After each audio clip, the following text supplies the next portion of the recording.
Okay, I've got a little odd thing that I've started to do recently. The earbuds. I'm making them out of critter clay, but I'm pulling them out of molds that I made. This mold is a silicone mold made with 100% pure silicone caulking and water. And I made a mold of the original, and I pressed critter clay into the mold, which you can do with critter clay because of the body of the product. It's so solid. Now I'm going to pop out the frozen earbuds, and I'm going to put them in the fridge overnight. And here we have a frozen clay earbud. See the alert position. This part here, the flashing can be cut off. Better to do it as it thaws. Oh, there we go. Then you scrape the excess away. Nice thing about this, I used it on a large, this is a medium set of earbuds. I used it on a large deer, and I'm going to use it on the little velvet antlered deer. Okay. The reason I'm going with this method is, rather than use the actual earbuds that are made out of flexible foam, they're beautifully made and they're wonderfully flexible, but there's no longer any uniformity in the way head forms are sculpted. There was a time that they were all sculpted with the back of the form completely rounded off, okay, like the back of the head. Now everyone is putting their own signature to it. They're putting in partial ear butts and whatnot. And in order to use the original foam earbuds, you'd either have to heat this up, which can cause melting or, you know, terrible toxic fumes, or cut off the back of the head form and round it out. That's just a lot of messy work that I choose not to bother with. So I made a quick mold of these things. I've already used a set in one deer, and I'll show you his earbuds. And I'm going to use this in the little velvet antlered deer. And it's nice thing about the clay is letting it melt, letting it thaw overnight in a refrigerator will soften it up enough to be able to put paste in here and adhere the ear liner to the earbud, the clay earbud, and then be able to actually flex the clay around the base of the ear liner. And I could press this in further if I want to, or I can carve some of it out so that it makes a nice tight seating. But this is what I'm looking for right here. This just about it right there. Okay. And I say the left and the right were made. The clay is pushed into the mold. The molds are bagged, put into this tub, and then put into the freezer, frozen solid. When I pull them out of the mold, I put them in the plastic and put them in the refrigerator overnight. Okay, this large buck, and this is a large buck, this large buck had the same medium clay ear liners made for him, and they were added to in order to increase the size for this particular deer. But it gave me a very nice base to work with. A very nice base to work with. And you can see the detail as was shown in the references. You can see the little ball at the back of the cartilage ear liner, and how the structure runs along the back of the ear, and it gives me a nice fill-in around, and you can see the wrinkles modeled into the front, and how it comes right up to the base of the antlers here. So it produces the medium clay earbuds, produce earbuds for large, medium, and fairly small deer. Small deer, you cut them down. Large deer, you simply add to them. But it's a nice base to work off. Okay, here are the clay earbuds that were shown frozen in the mold. I did take them out of the mold, frozen, and put them in plastic bags and put them in the refrigerator for a couple of days so they could thaw. Problem is, when they thawed, they became very, very, very loose. So what I'm going to do, I'm going to leave them out for maybe about a half hour or so, maybe an hour. I don't know, 45 minutes. Just to have them firm up just a little bit. I need the clay to dry out some so I can install them in the deer's ears. Once they firm up a bit, we'll get them in the ears. We'll get this project started, get this deer mounted.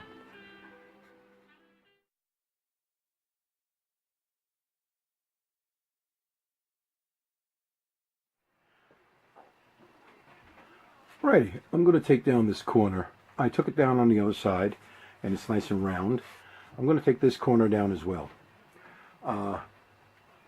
What I used was this big farrier's rasp, but not the rough side. I used the smoother of the two sides.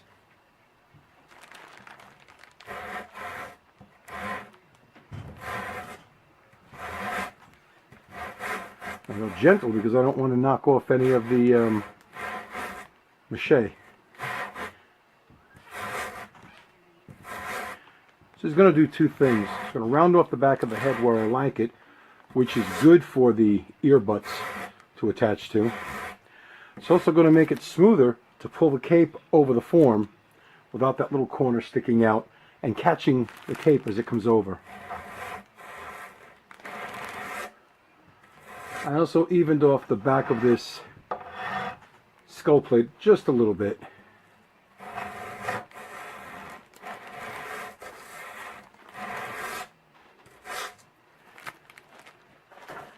Done and done. Now it's nice and rounded and smooth.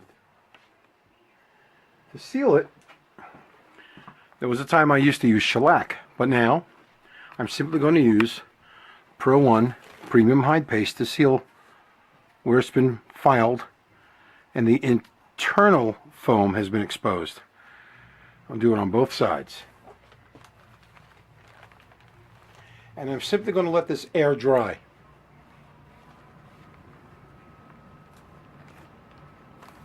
Going to let this air dry. The cape will slide right over that when I apply more paste to it for the mounting steps.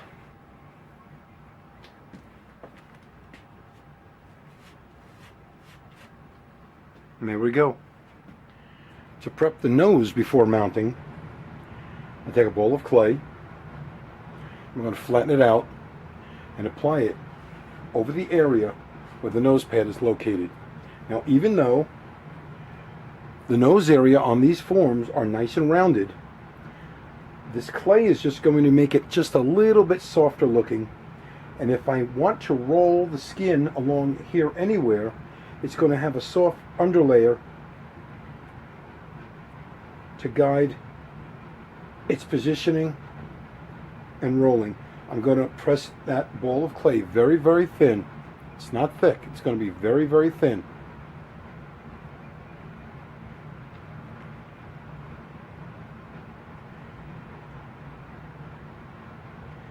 Now I'm going to apply it like so.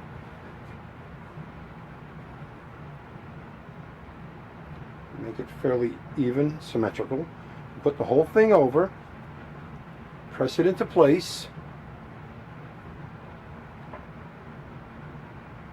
Like so. Press it into the nostrils, over the top. Now, I'm going to take my modeling tools, my wood modeling tools. I'm going to carve away the part that's into the nostrils. Like so. Put it back in the clay box.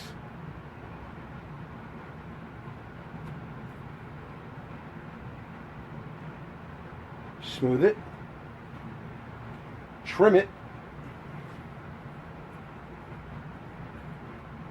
and press it down into tight contact with the top of the head form. I don't want a big bulging nose, so I want this pressed down, and I'm going to trim away some more clay, like so. And trim it away, trim it away, trim out the nostril area. I want to keep it here over the wings of the nostrils. You want clay on the wings of the nostrils.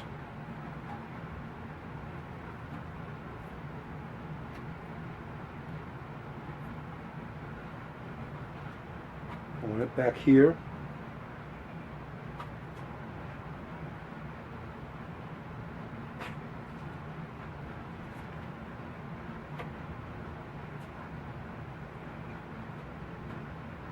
Like so. Now I'm going to take a little roller. I'm going to roll the clay flat. I'm going to flatten it out with the roller.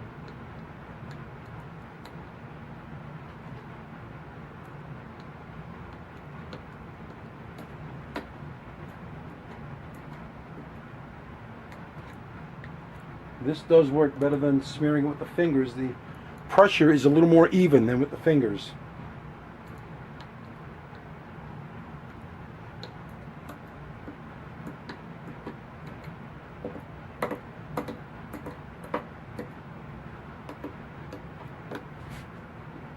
Got to make sure it's even all around.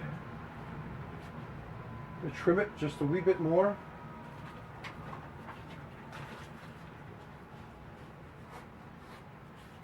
Smooth it, blend it to the head form, remove where I do not want any clay,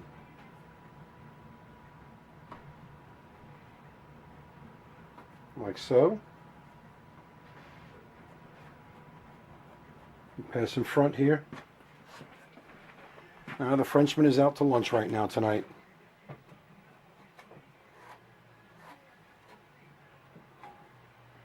There we go. And here we go.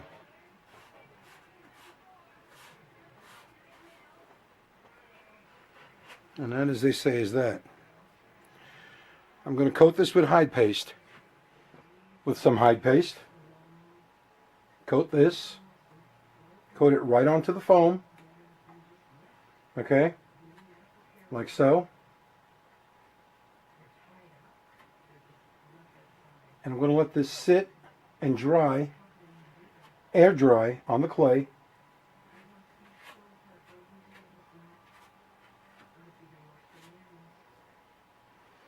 And next we see anything being done with the nose, the cape is going to be mounted over the form.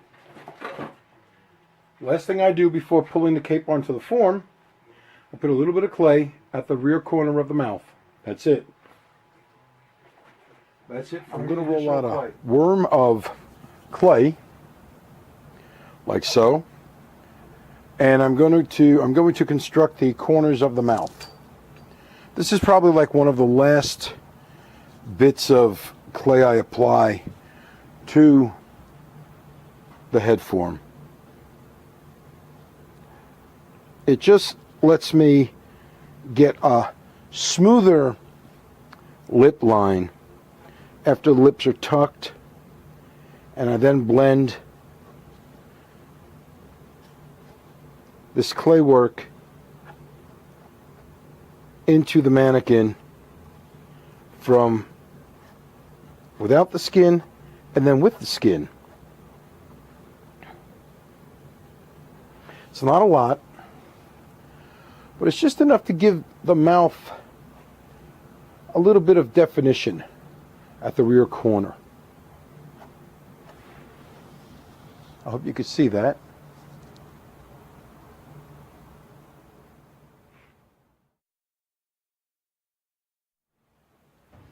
And here we have it. I do this same work on both sides. Clean it up out of the details of the face. I don't want to obstruct the structure that's been carved out, sculpted into the face. So I make sure I get it out of the muscle structure, like so.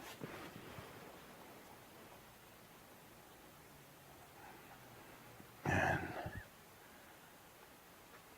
there we go.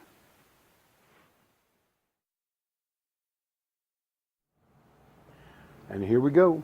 So it begins. I've got my big old tub of Pro 1 premium hide paste, and I'm going to start applying it to the head form.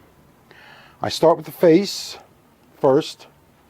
The nice thing about letting the eyes set under the plastic after being coated with the paste is that you can run your hands over the clay. Now the clay will still allow me to press in the upper lid detail, even though it has been sitting, I think it's been sitting probably now for about 3 or 4 days. The cape has been refrigerated. I ran into the weekend, and I really don't work on the weekend. No reason I should. Lots of other people who work during the week take the weekends off. So they were under here. Now, I did check them. I did give a little spritz of water with the little atomizer bottle. You saw when I did the clay on the nose. So that was done during that time. That the eyes were hydrated just a bit, just with a little mist of water. But I'm going to go around. I'm putting clay on the area of the back of the head form that I filed the little pointed corners off of. I'm getting the paste all over and under the head form, around all the details, making sure paste gets pressed up into the lip slots, like so.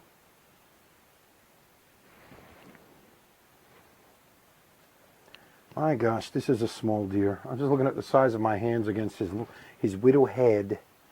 And his head is so widow. Alright, now I'm going to get paste around this side. I want a nice even layer. I don't need it, really don't need it heavy. And the nice thing about this, when you pull the cape on, unlike the dextrin paste, it doesn't get pulled away. Now I'm trying to avoid where the incision is located. I'll get paste in there later. It's not a very long incision, but I do want that to be kept clear of paste before the cape application. Now I'm going to go on applying paste. The next thing will be to pull the cape onto the head form. The head form has been completely pasted up. Now I'm getting the cape, shaking it out a little bit. Don't forget the ear liners are in here, so I want to be aware of where the cape is at. I've got my inside and outside, or I should say, I'm sorry, my top and my bottom, where it's located. All right. Here's the cape. And I'm putting it over my hands. And turning it inside out to apply to the head form. And like so, over we go. Now, just be sure the back of the form, of the cape rather, is going down the back of the head form. Now it's not twisted.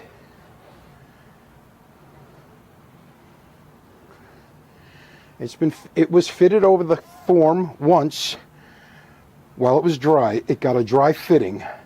I always do a dry fitting. It does two things. One, it lets me know where the features, the details are going to end up. And two, it stretches the cape out so that when I'm finally at the mounting stage, like here, it will go on without any difficulty. Now, small as he is, he does fit the form a little tight, But the nice thing about having the eyes pre-made, preset with the hardened clay, well, not hardened, but the semi-dried clay, a lot of the moisture is out of the clay, is that this cape pressing down on the eyes is not going to disturb all of my careful clay work. And remember, there was a whole video devoted to the clay work. So, you know, we don't want to ruin that. And let's get him here like so. Now I'm going to get my stout rougher, excuse me. And I like to use this. I don't use this for roughing up forms as much as I use this to pull the cape onto the head form.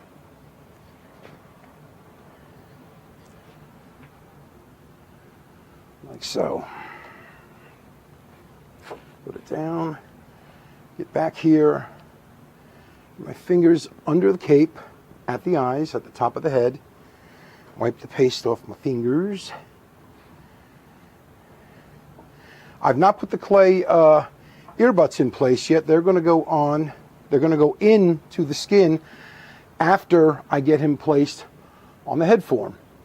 And once we pass, there's always one critical point on getting the cape onto the form. Once you pass it, you'll know it, because suddenly everything slides into place. Everything slides into place beautifully. And I say, this is such a small buck, but he's a little beauty. He's pretty clean. He doesn't have a lot of scars. He has a little bit of epidermal slippage around the eyelids, which can happen from time to time for whatever reason. The fact that this little buck, killed in October, still has velvet on his antlers indicates, several things. He's either what's called, I believe it's called a cryptorchid. It's cryptorchidic in that he has like one descended testicle, or his testicles were damaged by a kick or some other damage, or poor genetics, or he was a little sick. And if he was a little sick, that would keep velvet in place and make his skin just a wee bit tender. Okay, now I'm going to, at this point, I'm going to reapply a little bit of paste to the tip of the nose. Pardonnez-moi. Ah, the Frenchman's back. Just a wee bit. Just a wee bit. Oh, now my little Irish leprechaun friend is here. Okay. No offense meant to anybody. I could say he's a little guinea and offend everybody all the way around, and that would be me. I'm a guinea anyway, so I don't care. Okay. They're just words, folks. Just words. And I'm not using them in a hateful manner. I'm using them in a comedic vein, which I guess I'm from the Mel Brooks School of Comedy. Oh well. Okay. I love it when a deer head comes together. I love it when a deer head comes together. Now, before I go much further on him, I'm going to go ahead and prep the ears to accept the clay earbuds. All right, I've got the ear liners on the inside of the ear, because I left them exposed to the air, are dried and secured to these ear liners. And what I've done is I've pulled the skin down around the base of the ear liners. And I'm going to take one of the clay ear butts. This is for the left side, as you can see. I'm going to go ahead. It's been sitting for a couple of hours now. I left it a little longer than I was originally planning to. And I'm going to situate the ear liners in place in the earbuds. Now, I did pre-fit these earbuds to another set of plastic ear liners. Now, even though the outer dimensions of the ear liners across the front and around the perimeter have been altered to make a smaller deer, the earbud size, the base of the ear cartilage itself, remains the same. What I'm doing right now, I'm smoothing this clay onto the ear liners. I'm bringing it into close contact with the ear liners. I don't want any gaps. Any places that require it, I'm going to add a little bit of clay, just a wee bit of clay, where the ear liners meet the ear butts. I hope you could see this. Let's get it over here.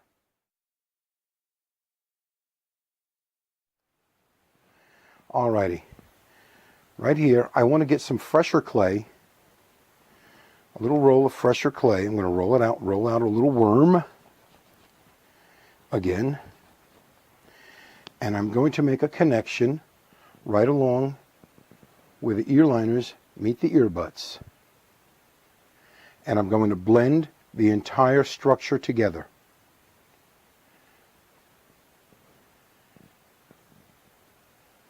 Okay.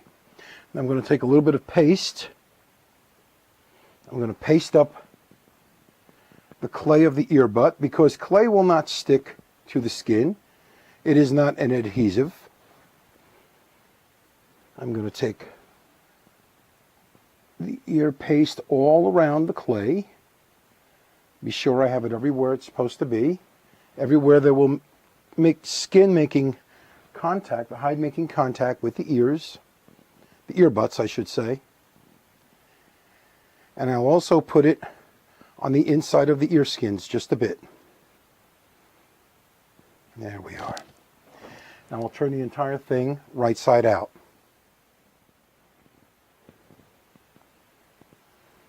Alrighty. Make sure that the ear butt is pushed up into the ear skin.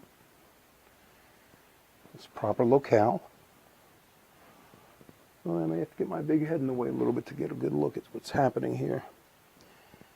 Now, see, that's why I wanted paste inside on the clay to help adjust this into place. There, now. Very nice. Very, very, very, very nice.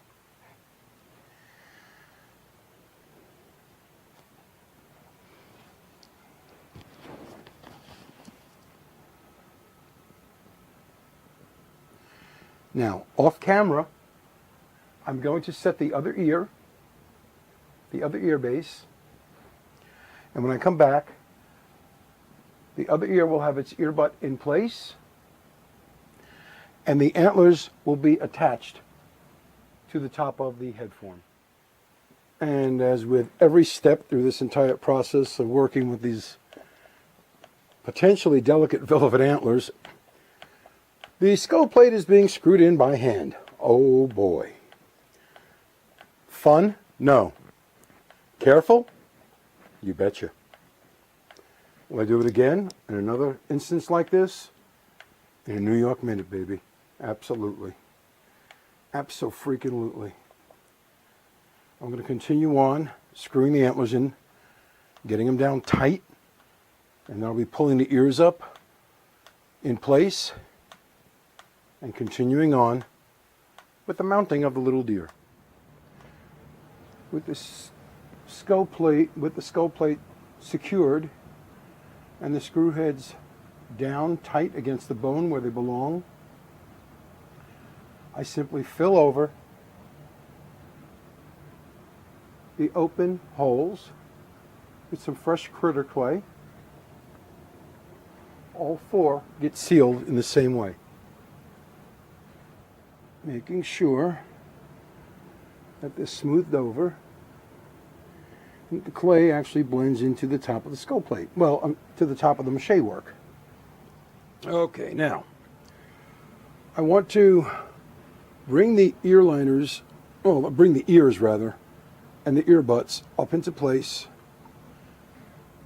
This paste is very, very, very slick, I can tell you that, which is great for mounting. Not so great for trying to grab hold of the skin, but it works. It works.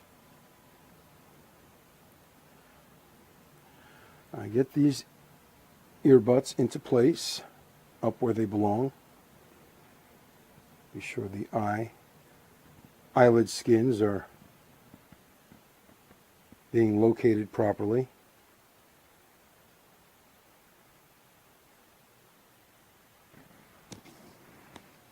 like so. I need to get this on both sides now. Need to make sure that the skin comes around the backs of the ear butts so that it will close when sewn shut. Okay, right here I've got to make an adjustment of the clay on the inside at the top of the ear. I got to make an adjustment through the outside here. Just got to press it and sculpt it around with my thumb. There we go. I need it to lay smooth and flat.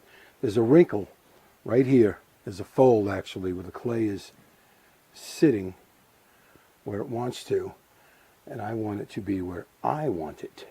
So a little manipulating is required, and that's done. Now I'm going to get some pins. I'm going to pin things in place, just temporarily.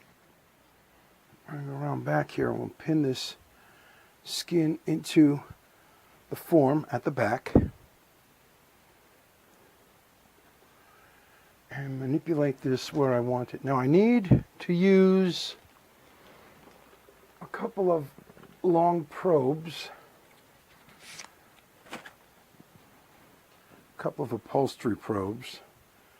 Get this skin up under the antler burr and then get this skin taxied into place around the ear butts like so. Press down with my finger and make it all tight contact. Now to set the direction of the ears proper in their seating in the ear butts. More of this adjustment will be done later after he's sewn up. But for now, I want to get this in its proper location. Location is everything. Location, location, location, location.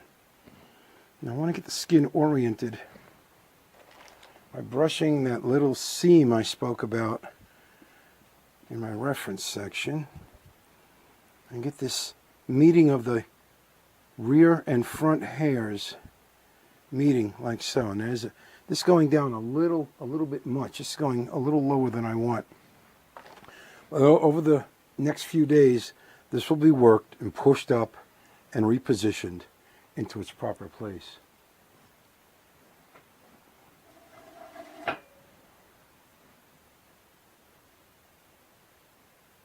But here we've got the little buck coming together real nice.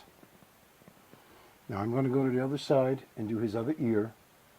I'm going to prepare to tuck the lips and get him sewn up.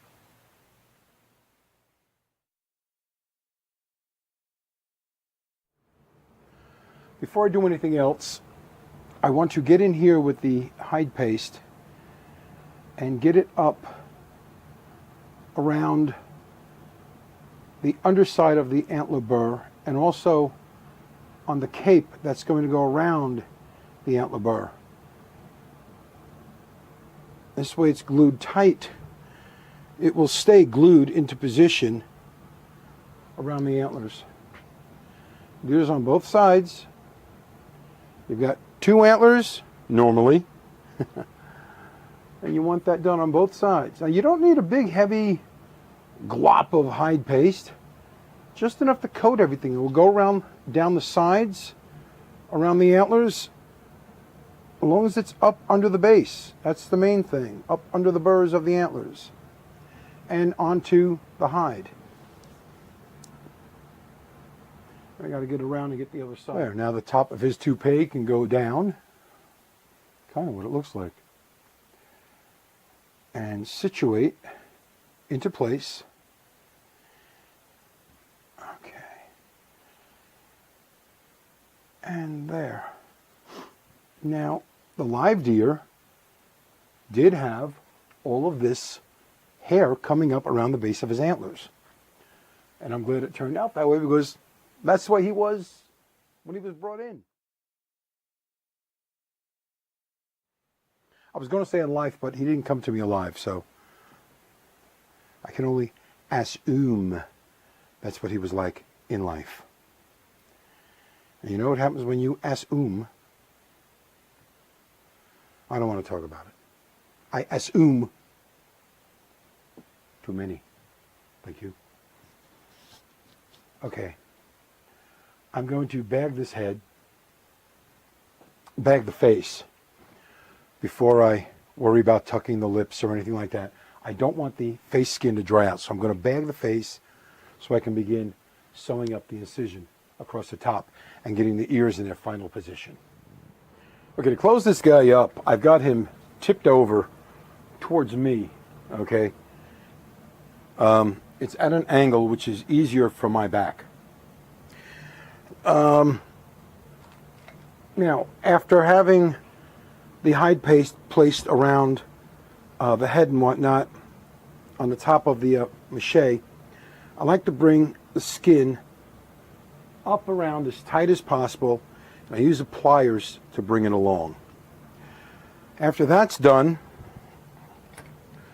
I like to take the clay that's part of the ear base and blend it onto the top of the head, much in the natural way that the actual muscles of the deer's ear butts attach to the top of its head.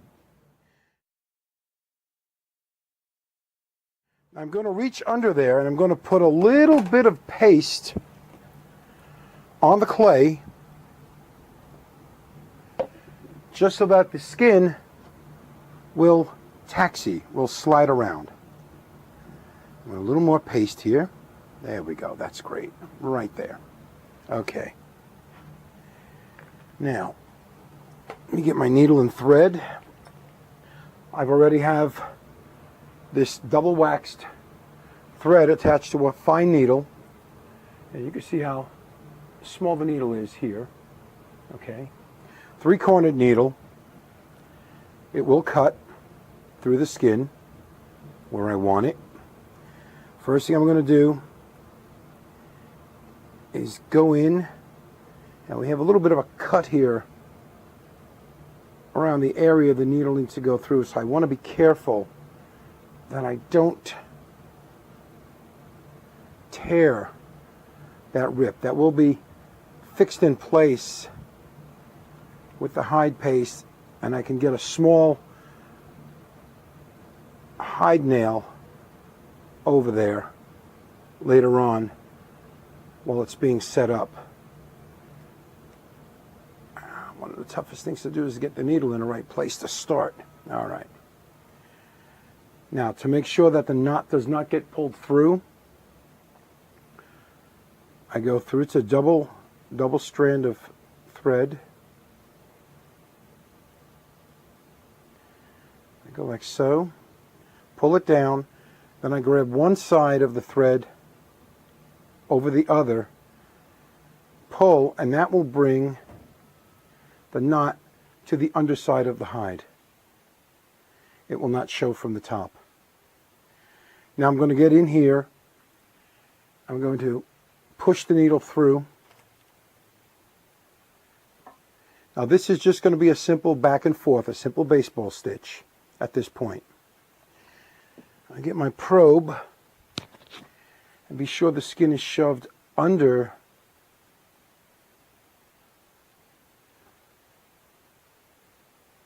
the ear butt where it's supposed to be, like so. Now I'm going to bring this around. It will come together. This will come together. I like to go a little ahead of where the incision started, just to make sure I take up any stretch that has occurred during the shaving process at the tannery.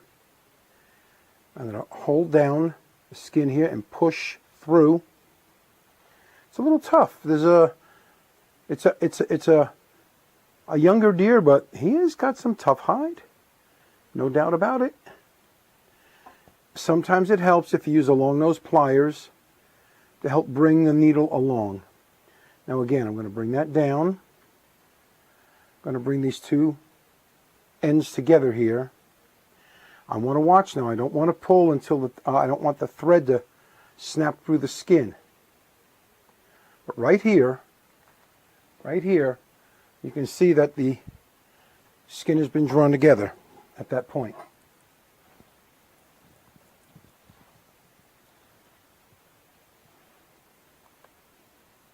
Okay. Right there. I'm going to continue on.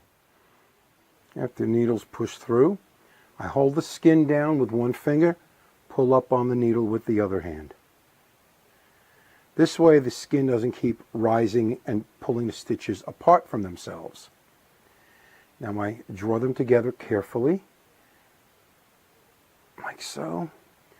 Now where this skin is exposed here, I'm going to push that under the antler burr, and to do that I'm going to use, not the probe this time, I don't want to go through the skin. I'm just going to grab one of my big modeling tools and model the skin where I want it to be. I want the skin under the antler burr. I want this little piece of hide under the antler burr. I want this hide here pressed down, flat against itself. Now remember now, the hide paste is in there. Okay, the hide paste is going to help hold everything in place. This really is a fantastic paste in that it does a real journeyman's job of holding the skin down. Now I'm going to hold the skin down tight against the top of the mache when I put the needle through. I don't want the skin pulling the stitches open. Again, holding it down as I pull the needle from the other side, like so. Make sure the hairs are pulled out of the stitches on both sides. There we go. Again, I'm going to come underneath, hold the skin down here, like so, and push it through. Now, this is a very sharp needle. If the needles are dull, I put this leather finger guard over my middle finger, and that helps me push the needle through the skin. Because like I say, this is a brand new, nice sharp needle, so it goes right through the skin. And the skin is shaved very evenly up here. A little on the thin side, but very, very evenly. The Wildlife Gallery does a real good job along the seams. Now, that will not show when it's completed. I'm just simply storing the finger cot, the leather finger cot, on the brow tine.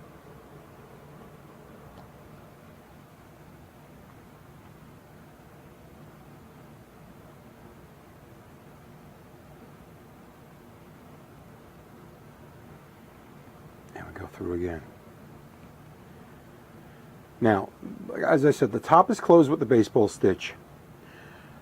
The main body of the incision, from the back of the V down the back of the deer's neck incision, is done with the upholsterer's or hidden stitch. And I have a video on YouTube that demonstrates that. I will do it here for this deer. This deer has a little shorter hair than the one originally demonstrated on. Now, what I'm doing is I'm grabbing the two sides of the incision between my forefinger and thumb and holding the skin as I pull the threads taut. I can feel the skin coming together. And I only bring it together just so much and no more. This way it won't tear. Go through again. These stitches are only about 1/8 of an inch apart maybe. Sometimes, if the situation warrants, they're a 1/16 of, ouch, a 1/16 of an inch apart. Okay. Didn't go quite through the fingernail that time, but I have driven the needle through the top of my fingernail. And I'll tell you, you want to talk about a pain that hurts like hell? That's a pain that hurts like hell. Again, bring the two ends of the skin together, all right, like so, between the finger and the forefinger and thumb. Draw on the thread. You feel the skin drawing together. And you see this is what it looks like on the underside. Right there. Okay, not bad. I'm going to do, I want to pull the hair out of these stitches. I don't want the hair sticking down through the stitches. There we go. It's wonderful, wonderful. All right. Hey, music's a big part of my life, all kinds of music. Classic rock, 70s rock, feel-good music, pop rock.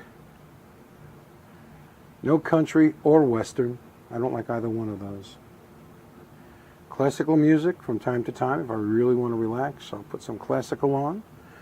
But I've always got music playing in my head. I have what I call a radio head. Go figure. All right, now this last stitch will also be the knot that closes it off.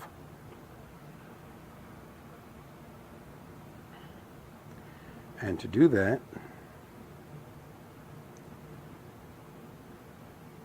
pull all the hairs out of the stitch, come around, and instead of just tightening down, I put the needle up through that last stitch, like so. And before I tighten it down, I put my fingers on either side of the incision again. I pull it tight. Now I pull the loop closed and then go through the loop again for a second time to close the loop. Before I pull that loop tight, I pull the first loop down. I got to get this. I've got to get this end corner of the skin to be on the inside. So I'll get in there with my probe tool and put it on the inside where it belongs. Otherwise you'll have a little piece of flesh side of the skin showing, and you don't want that. Now I'm going to pull this down tight so that the loop on the loop closes, and now I close the last loop on the loop. And I'm going to pick the stitches out of the hair out of the stitches.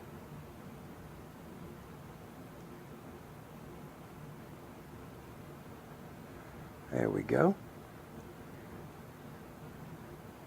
And there we are. Nicely closed. Now I'm going to cut this off. I'm going to cut the thread off the wire. It would be good to know what I'm cutting off. Open them up. Open up the double strands. Pull them tight. And simply make just a regular little knot. I don't know if this is a square knot or whatever this is. I just knot it off. Pull it down tight, like so. I don't cut these two ends off. I leave them long, and they get tucked up under the skin and pushed into the clay of the ear base. Now I'll start the other side. And when I get back, we'll start down the back incision of the deer. All right, to begin the upholsterer's or hidden stitch, I've come down through the top side opposite the end of the seam at the top here. I've come to the top and down. What I'm going to do now, I'm going to come over, go down through the top of the opposite side. All right.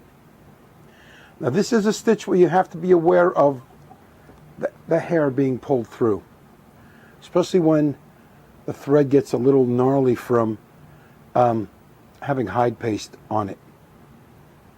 Okay, we're down through the top. On the same side, we go up through the flush side as close as we can to where the stitch went in.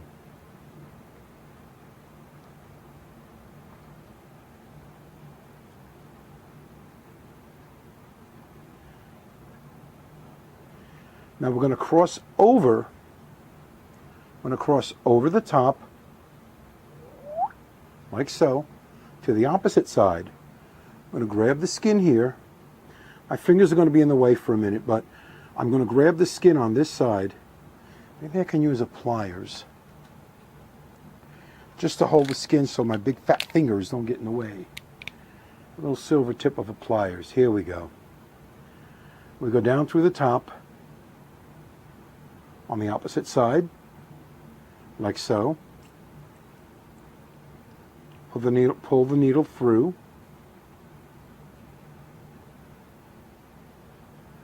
Back the thread out to pull the hairs back out.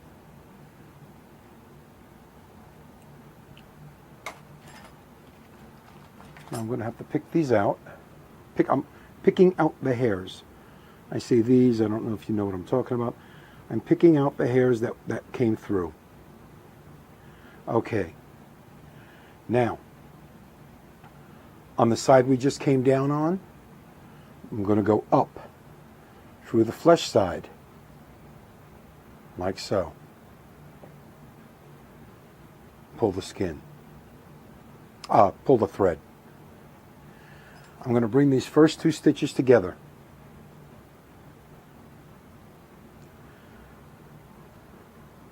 And they are now pulling the skin down upon itself. Oh, I've got to get this piece of thread out of here. This is the thread that was hanging from the first stitches that were closed. I just want to get them out of the way. There we go. Put them under and out of the way. Okay.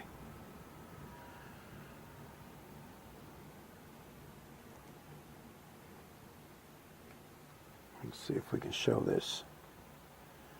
I don't know how well the camera's picking it up. Right there. Right here. The incision is being drawn in on itself. Down on the left and on the right onto itself, closing the seam. I'm going to repeat a couple more stitches, then I'm going to have to change this thread out because it's a little too short. I underestimated the length of the incision with this piece of thread, which was left over from the previous mounted deer head. Being sure I keep the hairs from being pulled down into the stitch from the top. We go down and we come up through the flesh side on the same side of the incision. We're going to cross over again.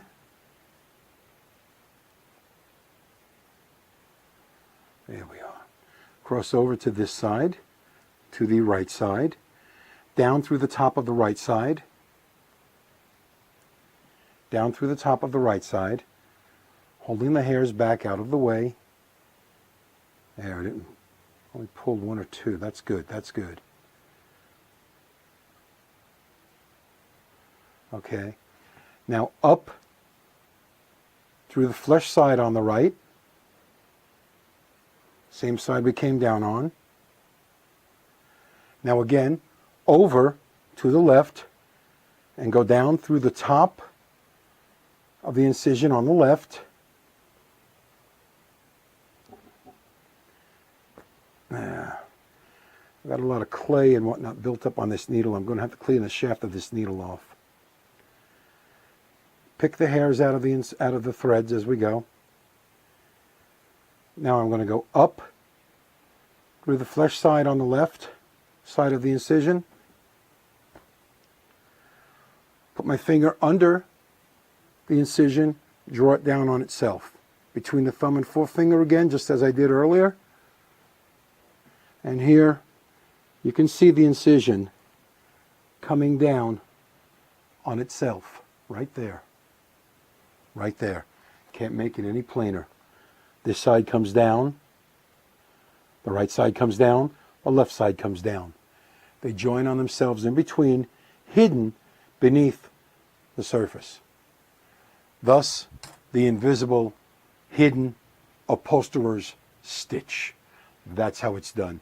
I will continue that for the entire length. I have to thread this off right now. I mean, I have to tie off this.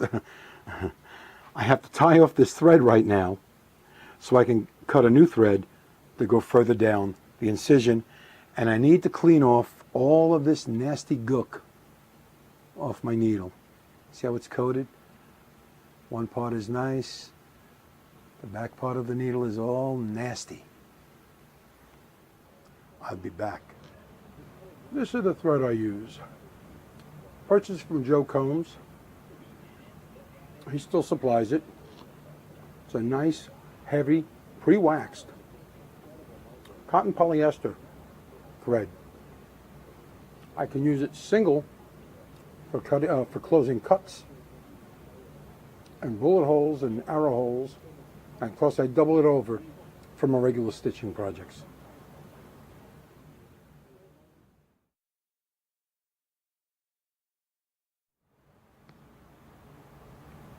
Alrighty, I've got my needle all cleaned, scraped it down with a cartilage knife, went over it with some fine wet dry sandpaper, so it's all clean. Let's get back to sewing.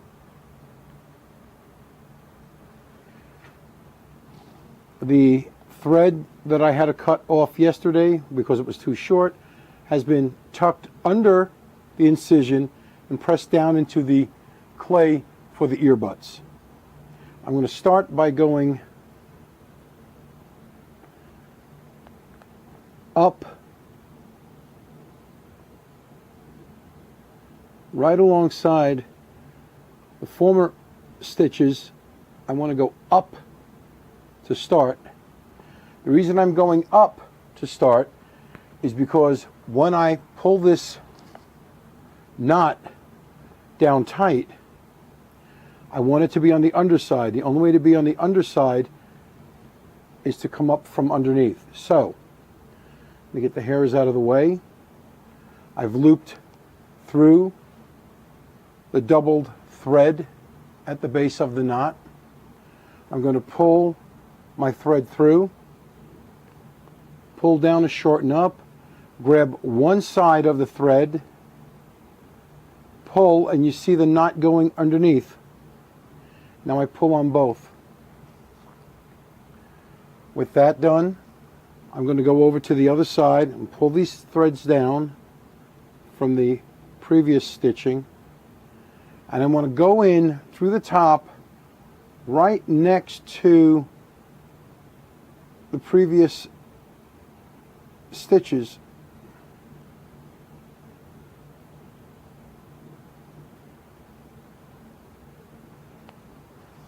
Pull the thread down on the right. Pull the old threads in. See how they disappear? I hope you can see how they disappeared. Now I'm going to come up through the flesh side on the right.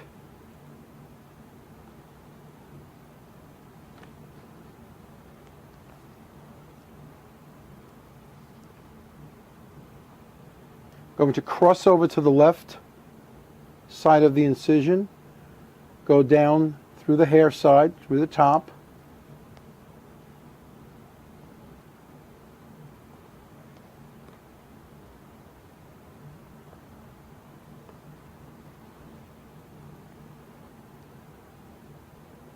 like so.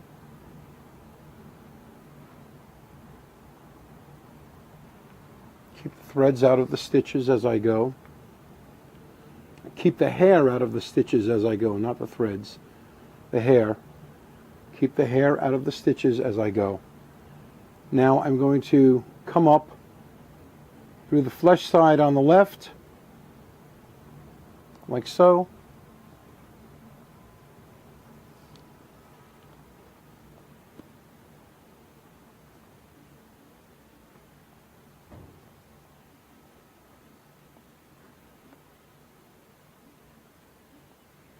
Let me untangle this thread from the previous stitching. Here we go. Cross over to the right side once again, down through the hair side, like so, down through the hair side,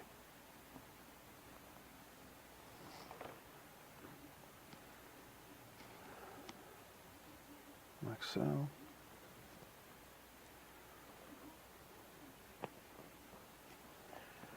Up through the flesh side on the right,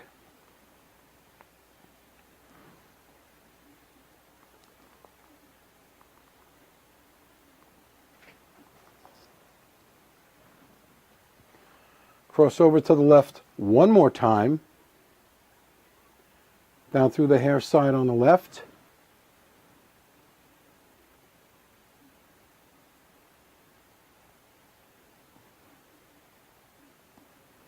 I want to keep my threads untangled from themselves and from anything else. With my finger, I'm moving the hairs out of the way. I don't want them to get pulled into the stitching on both sides. The hairs out of the way. Up through the flesh side on the left. Now I have these several stitches, I don't know, 2, 3, 4 stitches. Put my finger under the incision, pull it taut.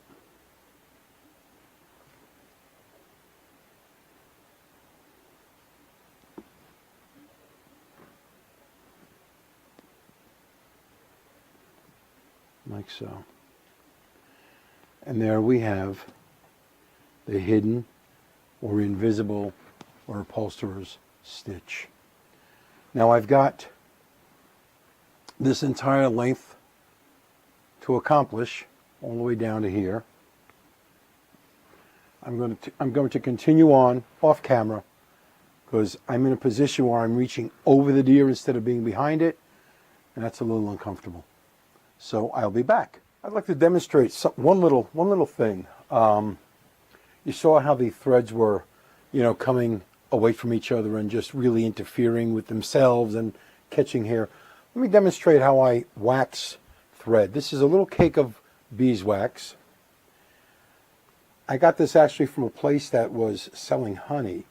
The way you wax the double threads is you get them in the wax and go over them like this, back and forth. Go all around the double threads for the entire length of the thread, all the way down to your needle. Okay? Now, once that's done, the warmth from your fingers will, as you can hear, will sort of melt the wax onto the threads, removing any of the excess little bits that were in place. So now what we've got is a nice heavy line of double thread.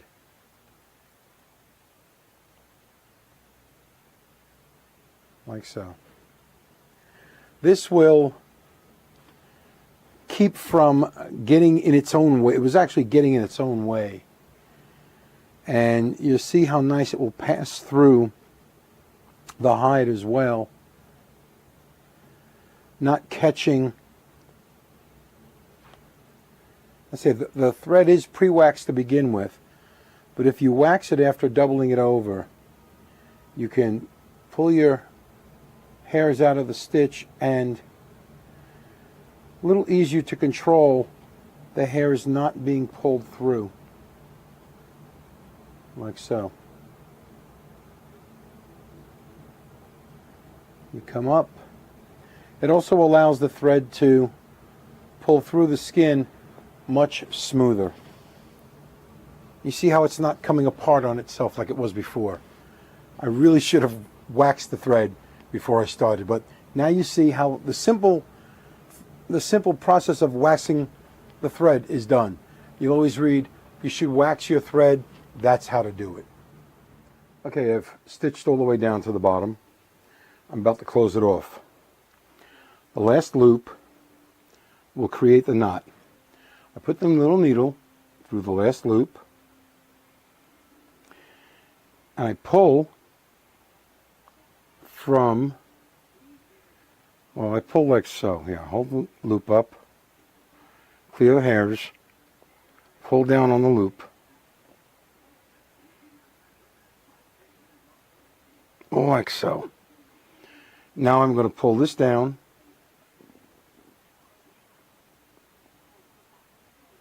like so.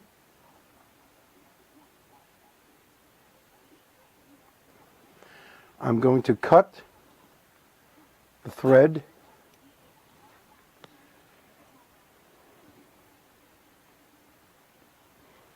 cut off just enough. Oh, about like so. I'll put a knot in the end of the thread left attached to the needle, and that will start the stitching on the next deer at the antlers. I'm going to take this thread, unwrap it from itself, make a square knot, another square knot. Now I take the threads, put them back together.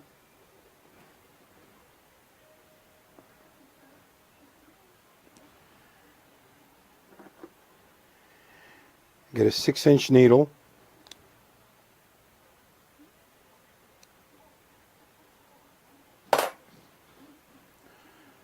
Six-inch long sewing needle. 3-cornered needle. Thread the thread through the eye of the needle. Find where the, I like to do it after I find where the thread's tied together. Go in where the last knot was located, right through the skin. Come through the skin and out the skin further down from the incision. You can see the needle is right here. Okay? Now let's put that thread back through the eye of the needle again.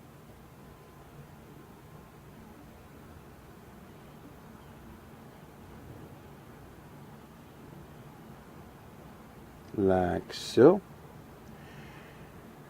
Now, keeping the threads out of the way, out of the path of the needle, pull the large needle through and all the way out the other side. So the thread is now down here. Pull this tight, pull it taut. Now let the skin right up the thread.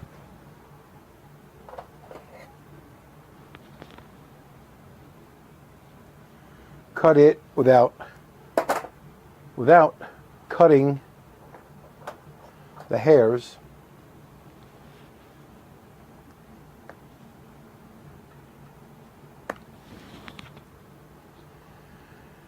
And now with a probe, bring the skin down. Taxi it all back into place.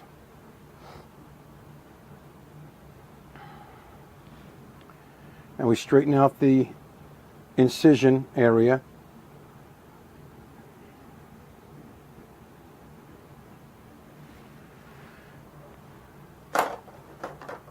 Start tamping it flat.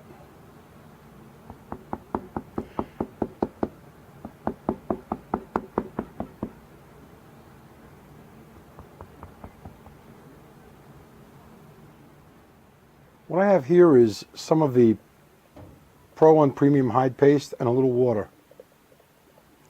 As per the instruction sheet that came with it, I'm going to make, sort of a hair setting gel. But this is a little better than regular hair setting gel.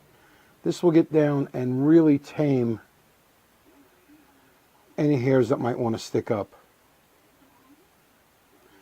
The nice thing about it is being a water-based paste, it will brush out when dry. Now what I have to do here, the problem I'm having here, I need to taxi the skin forward just a bit. Let me get my stout rougher here and bring this cape up the neck just a bit. Just like so. Just like so. The nice thing is the paste underneath allows this to slide around. You want to make sure it gets down tight behind the ear butts. And now I'm going to work this paste, this hair setting paste, down into the little errant hairs that want to stick up. Straighten out the incision a bit. Make sure it's running straight up and down the back, like so. Press it into the clay of the ear butts.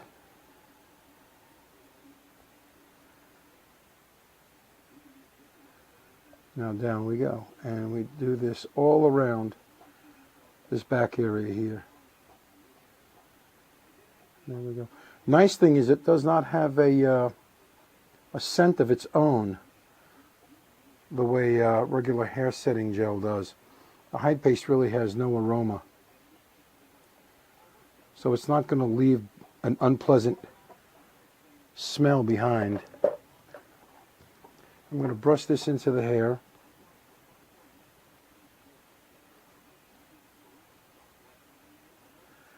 And what I do in all cases, I take a strip of, during the tacking down of the back to the skin to the backboard, I take a strip of the plastic counted cross-stitch canvas, and I tack a strip down the back of the incision from the top of the head down. That will hold everything in place till she dries. And after it dries,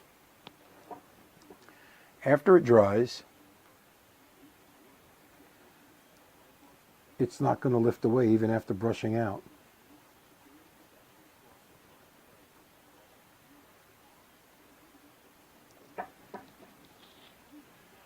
Like so.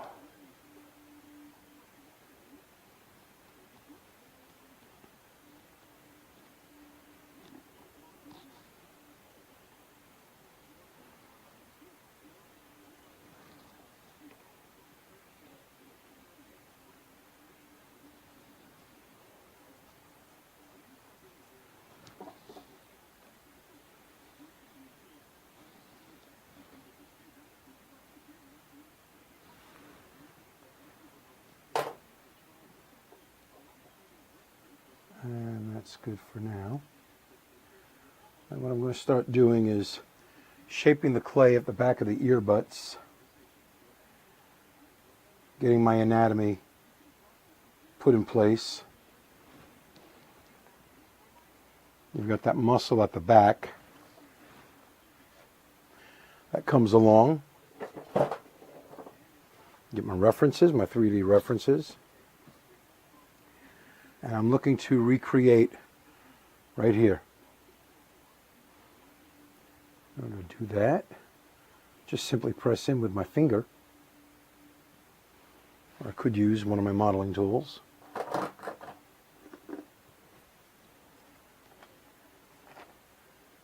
Go along like so. And I just simply start modeling. The clay is still soft enough underneath.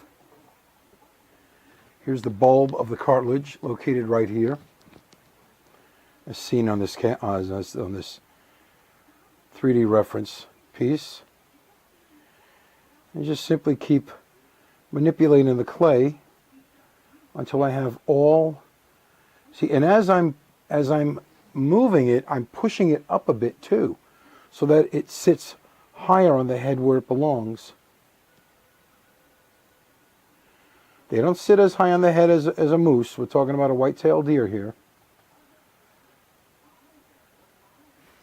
Once that's done, get a little brush, brush the hair patterns, and then you can see how correct the anatomy is becoming. The bulb of the back of the cartilage is right here. Muscle structure is coming along here. Press this flat across the top,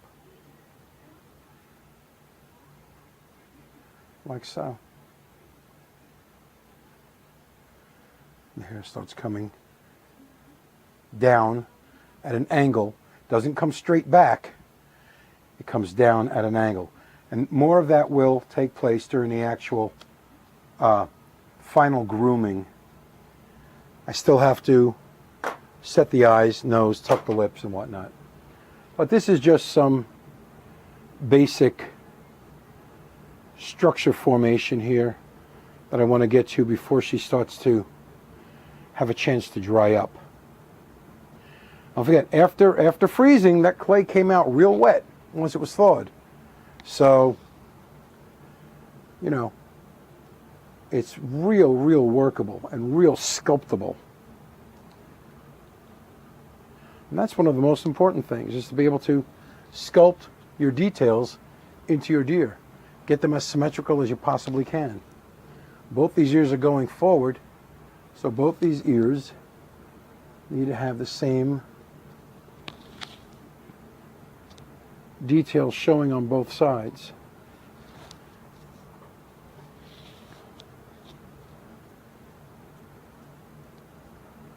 I'm brushing from this side of the deer, and really you walk all the way around to get a proper grooming and sculpting. But this is the start of the detail on the back of the ears now. Onto the face. First thing to do when working on the eyes is get in there with a brush and clean them. Remember when we put the paste in over the eyes for the cape, they were covered with paste. And if we get the paste off them now, while the paste is still wet and we remove it, it's less to worry about later. Next thing I want to do, I want to take some paste. I want to put some of the paste down into the location of the eyelids. I want to get paste right behind the eyelids and on the clay. Take it off the eyelashes if it gets on there.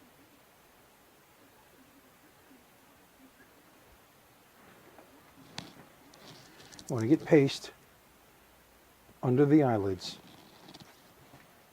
Otherwise, if there's no paste, you know, if the paste thinned a little as the wet cape went on. And clay is not an adhesive, so you want this to adhere in place. I'll wipe this off just a bit, some of it, like so.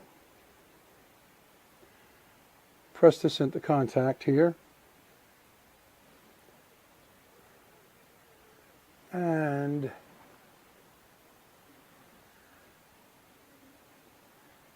let's see, let's get this here.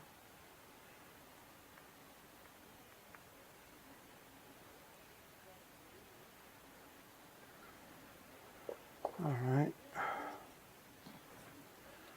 Get this modeling tool in here.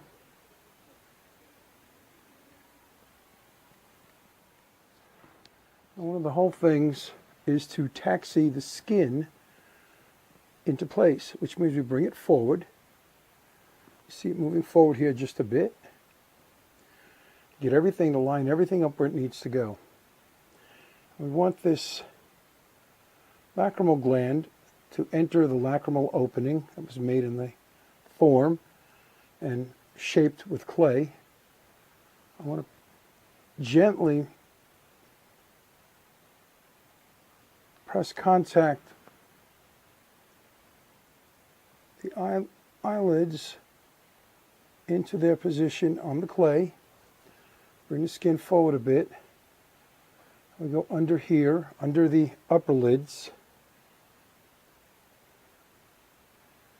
Make sure we're making good contact here. I want to make sure the lashes are pointing downward, as they should be. And the one even on this side here.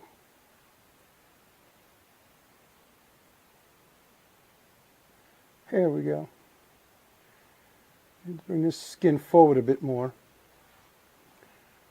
Shape it into the front crease at the eye, the front of the eye.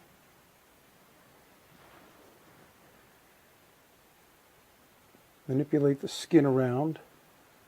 Bring the feeler hairs forward a bit. we can get them to stand up on a mount, so much the better. Because on a live animal, the feelers are always alert. Very rarely do you see them folded flat back against the skin, as seen in so many mounts that don't bother with this detail. They're standing up beautifully now. Now let's get this lacrimal gland tucked. And for that I will use the flat end of this modeling tool, get it into place, get it in, make sure it all goes in. Follow the eye channel at the front. Lacrimal skin, you want that bare skin going in.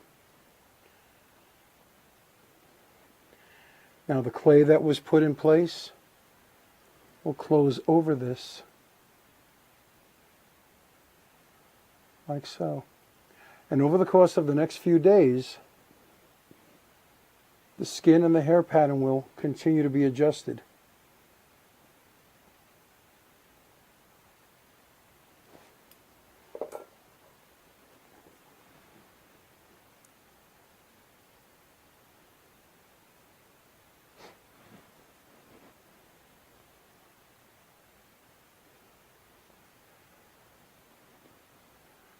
I use my finger to shape it. Get in there and clean the clay and paste off the glass eye.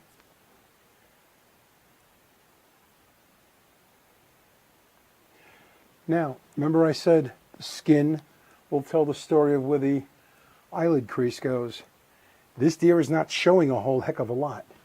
So I want to be very, very judicious and very careful about where I place it. I don't want it to look too big. So I'm going to give him a very, very, very little crease. Just right along here, like so. I can see where there's a disturbance in the hair pattern. And that's it, right there. That's all this little buck has.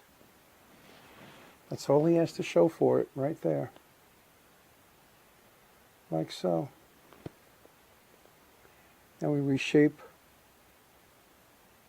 the eyelid, bring the crease down, the eyelid crease down to the front.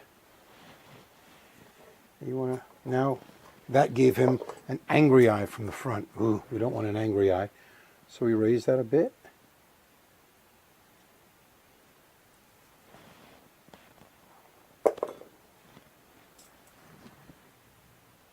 Like so.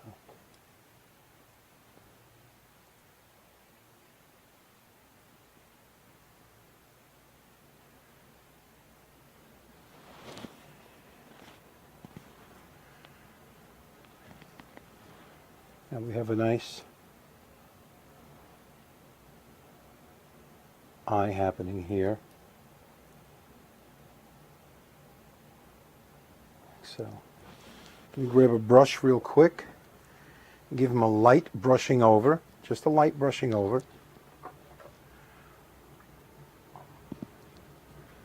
There we go, just like that. Now this is a air bubble.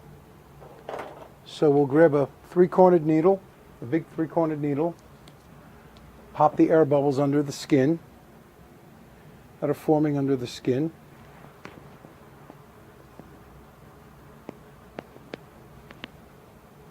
A little bit of brushing. We find an air pocket, we pop it. And you can see how the details are falling deep into this front area of the face, just ahead of the eye. Now I want to get this hair pattern even. Bring the hair up, give it a little expression over his brow.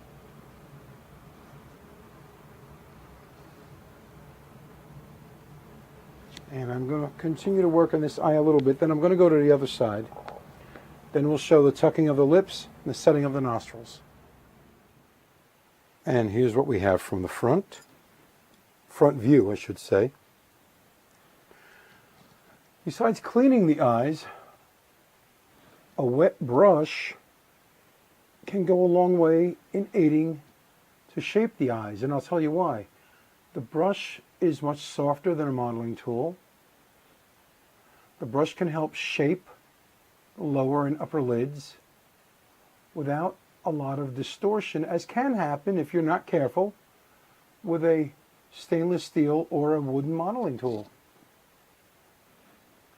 Now, as the skin dries, it will pull down tighter to the clay that's been shaped,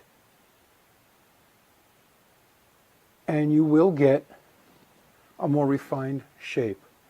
But for right now, this is pretty good. For a wet head, this is really, really a nicely shaped eye.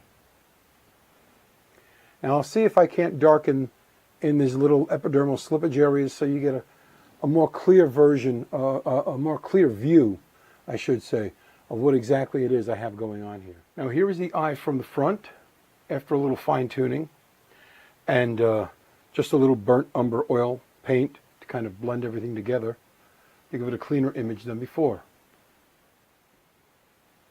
And here is the eye in profile.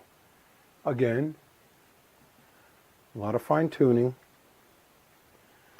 and a little bit of burnt umber color added just to kind of tone it all together so you have a better way to look at it.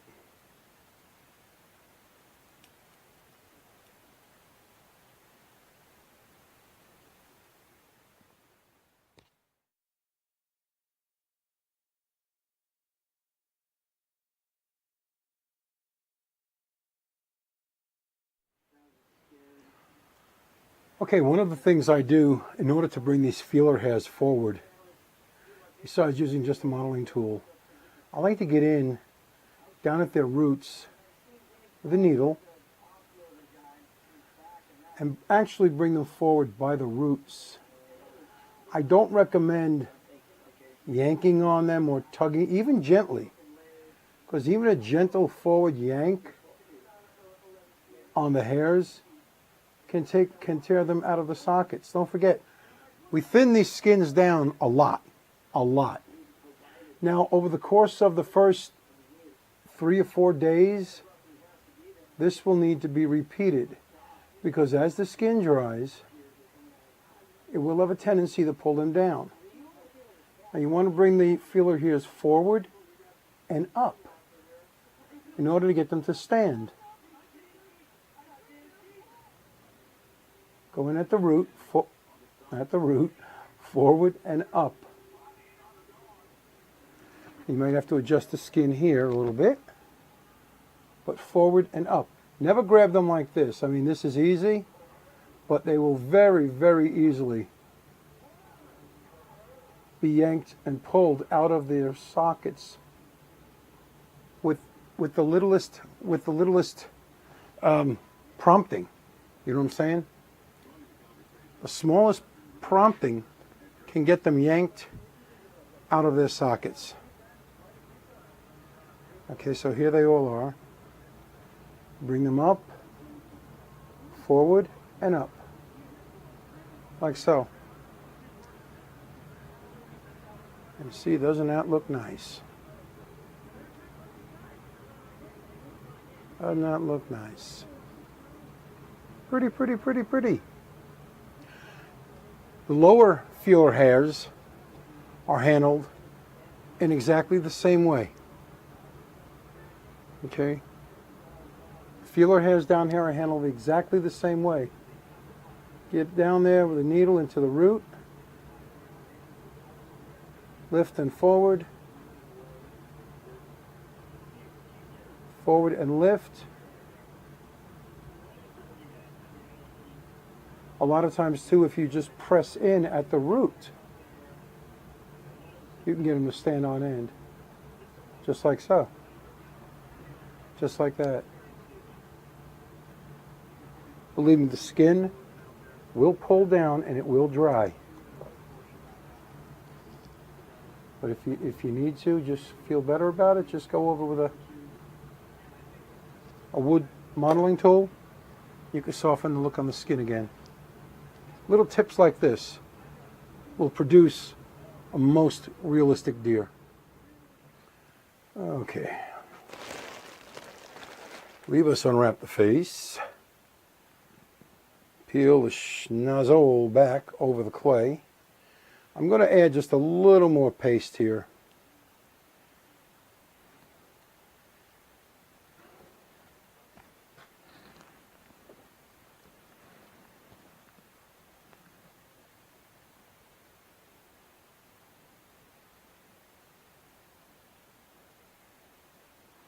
I want to be able to taxi the skin without any worries at all. I want the skin to move. The nice thing with this paste, very slick, allows the paste to move.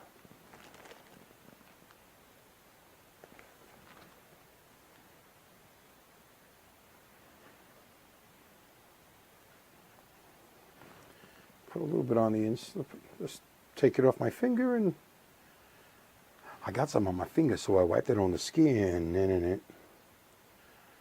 Okay, now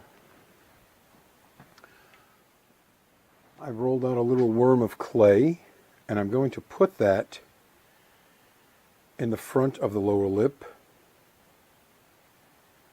Press it in, fold the skin over on itself, like so. Oops, let's get it in there. You need to pinch it off just a little bit.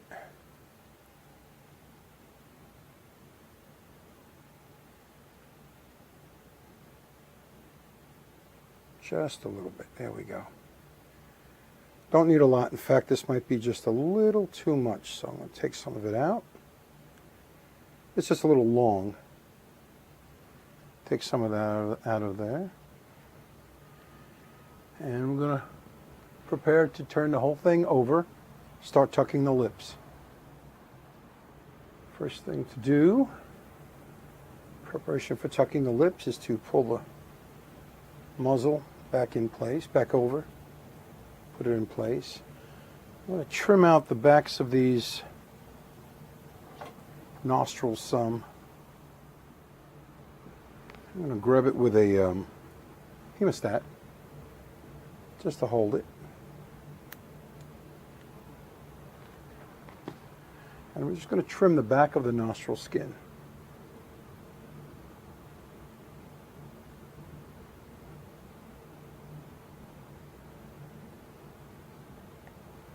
Like so. You see, it actually took that much off. It's quite a bit. Does not need to be there. And we'll trim a little bit of this away here, heading towards the back of the nostril.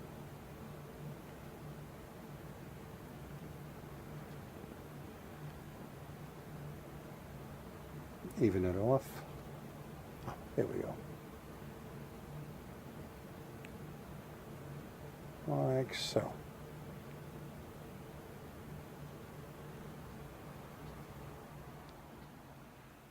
Now that the nostril skins are trimmed, we're going to taxi the skin into place. That nice new layer of paste under the hide. Make sure everything lines up in the proper place. Nostril wings, edges of the nostrils, on both sides, the left and the right. Just want to get everything lined up in its proper place. Make sure the skin has got plenty of stretch in these details. Make sure the hair patterns match up. There's this dark center stripe on him. It goes up the center. Let's pull this back here. All right. Now, adjust that hide a little more. Turn them upside down. Let's see. First, I'm going to add just a little more paste in here. He's chewing his cud. Little cud chewer. All right. Now we turn him over. Now that it's upside down on the mounting stand, first thing you need to do is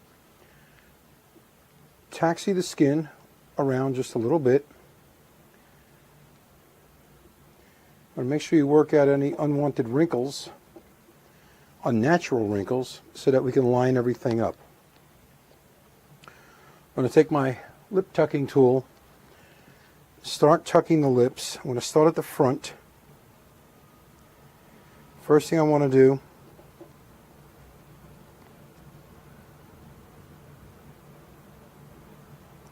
I think first thing I want to do, very first thing, is put just a little bit of clay into the lip slot. This is going into the front of the lip slot itself.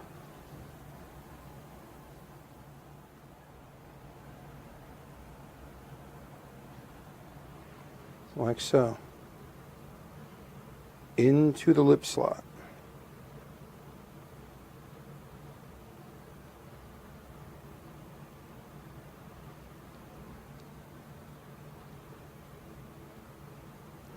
Then a little bit of paste.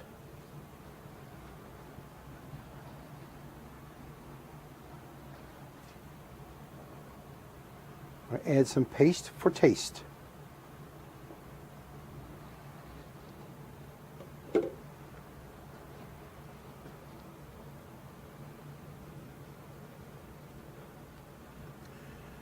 We get the skin lined up.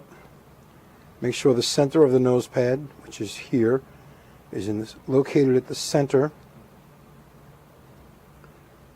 of the lip slot. I'm going to take my shortened lip tucking tool and start by tucking that in.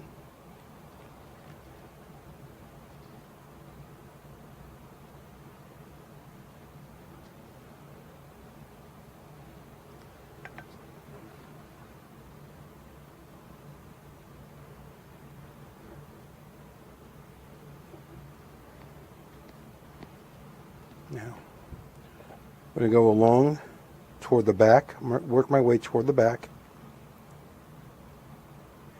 I'm going to stop about halfway.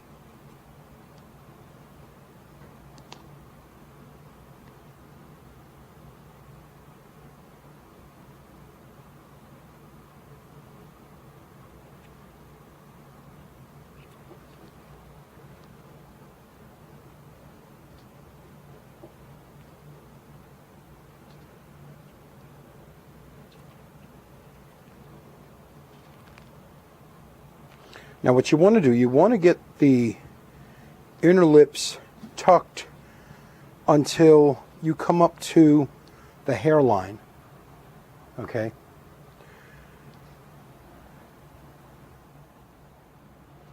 Now you want to find the corner of the mouth. Bring that to the corner on the lip slot. Tuck the corner of the mouth in. And now you want to work the skin forward.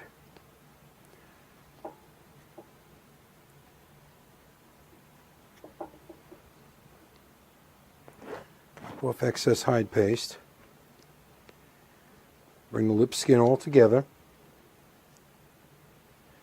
After skinning and after tanning, as with many mammals, the skins tend to let out. And a deer cape will do the same. A deer cape will let out. And I'm going to use my longer lip tucking tool.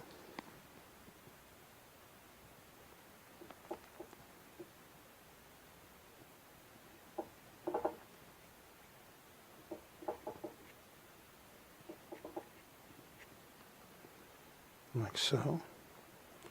Now the top lip is tucked.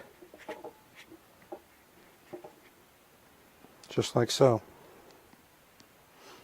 I'm going to do the opposite side, and when I'm done, I'm going to come back and tuck the lower lips. Okay, now I'm going to come with the lower lips. I'm going to come to the front. Try and maintain that clay in the lip. Begin by bringing the lower jaw skin forward. I'm going to tuck the front lips first. I tuck the front lip skin first. What I want to do is straighten it out. I want to get my hair patterns straight, flatten out the skin, work out any undue wrinkles that can cause a problem. And we're going to get in there think with a modeling tool, yeah, a smaller modeling tool, I'm going to get in here and get this lip skin and start carefully tucking it down. This is the inner lip skin. I'm getting in and I'm pushing it into the lip slot. Now we go back to the half-length lip tucker. And we start tucking the heavier front lip skin. Now working along the sides.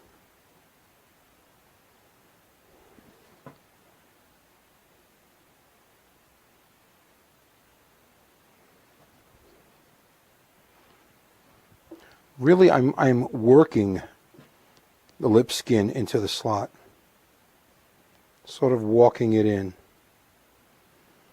Now that could have been trimmed a little more, but it's going in as well.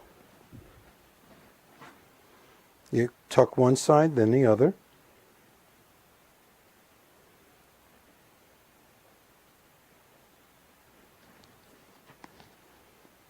And make sure our markings are centered. We continue to tuck the front lip skin. I want some showing, but I don't want a lot of that lower lip skin showing. Just enough. Just enough to make a difference, but I want it held in place. Don't forget the clay is in there to help hold everything down, as well as a hide paste. Now what I'm doing is, let me change this camera angle. I'll show you what I'm doing at the front lip. What I'm doing now, I've got the lip skin tucked. But what I'm doing now, that little bit of clay that's in there, I'm pushing from below the bare lip skin of the front. Push down, and to actually create a lip roll.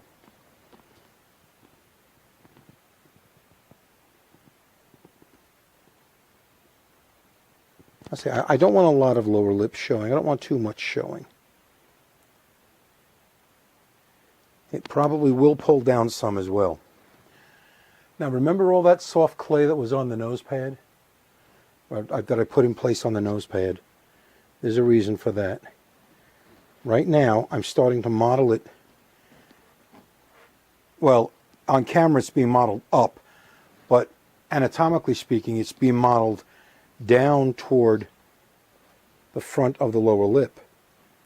Now with this, my favorite handy dandy little modeling tool, I'm going to take the center cleft in the nose pad and I'm going to accentuate that by pressing in. And the reason I can press in is because of the soft clay. Ha ha! See, there is method to the madness after all.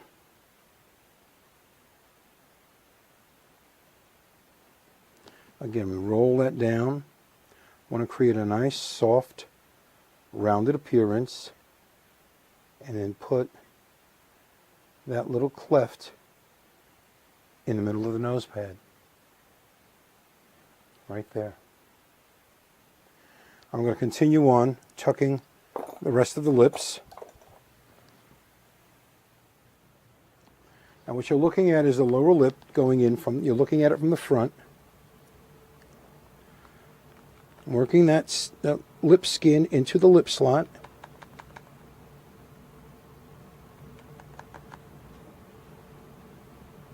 Going in back at the corner.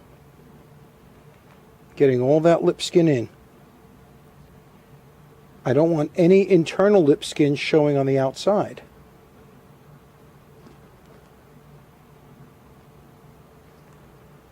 Now, the skin behind the lips needs to be taxied back and down upon itself. Remember that clay at the corner of the mouth. This is where that clay comes into play.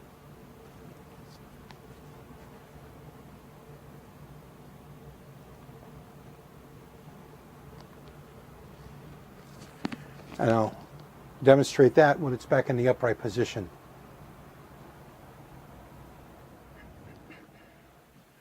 All right, so now we're here. Now this is where the clay was modeled onto the rear corner of the mouth. Now, on this little particular buck, any little wrinkling of the skin in the corner of the mouth will show. So the wrinkles must be worked out.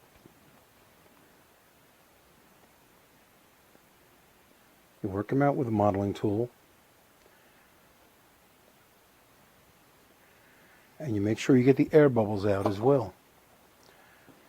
Groom the hair. Groom the hair pattern.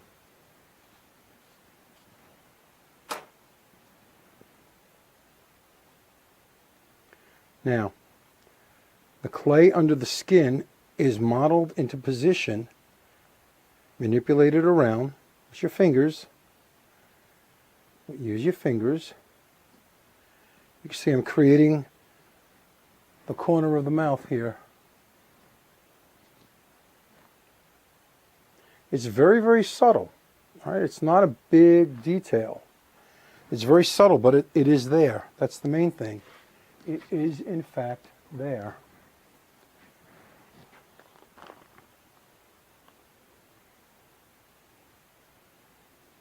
And that clay will help to keep details in place. Right now I'm moving some feeler hairs into position. Making sure I'm working out all wrinkles at the rear corner of the mouth. Don't forget, you've got a convergence of the deer's hide in this place. And there are strong details under the form at this point. Now we've got some, I've got a air pocket forming right here.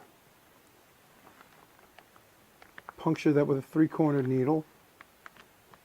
Press the air out. And you can see my finger bringing out the details in the face. Our short-haired animals such as this, some folks like to extend the detail that's sculpted onto a mannequin. But unless the deer has got short enough hair, then doing that will be accentuating phony details. And you recall when I did the clay work, I made sure to not soften or dull the detail of the facial muscles that are sculpted into the form. Now they show.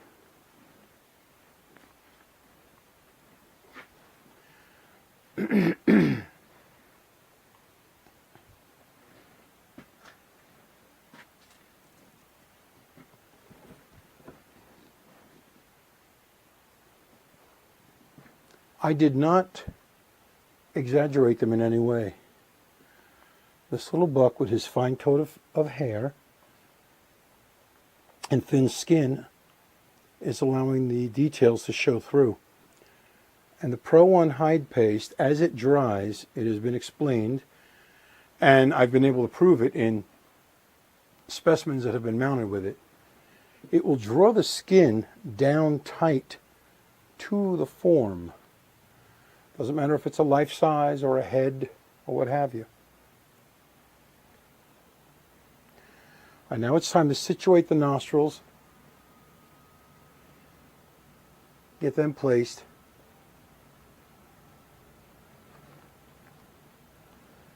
That's what I'm working on now. I'm getting the skin into position for the next step.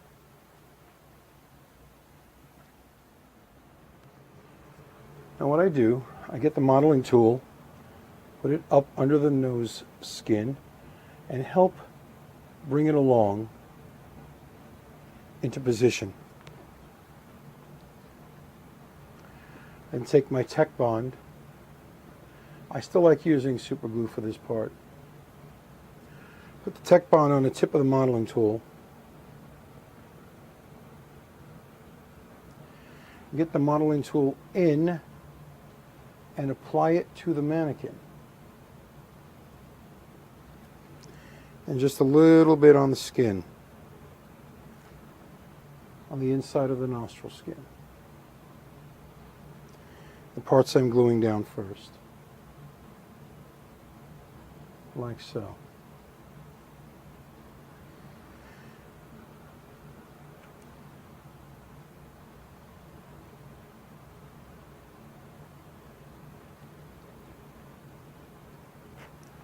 And the underside of the top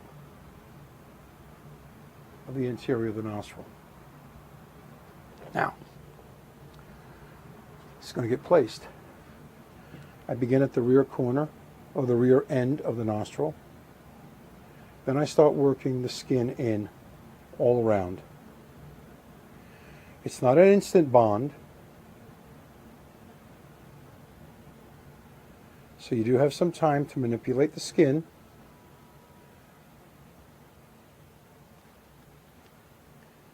You want to get up under the upper nostril detail. You want to get that skin in there. You want to get the skin in at the top section. Want to manipulate the hide into place around the outside of the nose. Get this interior nostril skin secured in its proper location. And you know that by having your photo references available. Use them. If you have them, don't just collect them. They're not baseball cards. Use them. We need to bring the skin up on the nose pad. We need to bring that skin up and further push the nostril skin in at this point.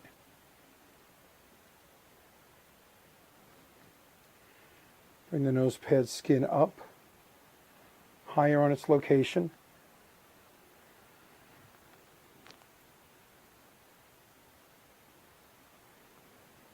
Remember that soft clay in there. That will help you form a nice, soft, round edge.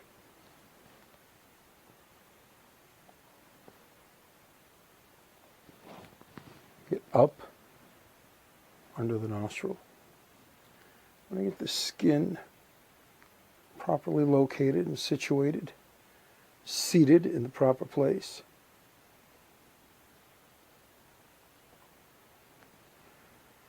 Shape the nostril opening with your finger or modeling tool. All right, so we've got that pretty good right now.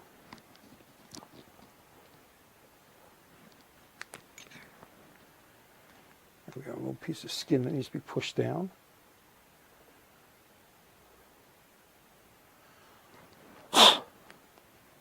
There we go.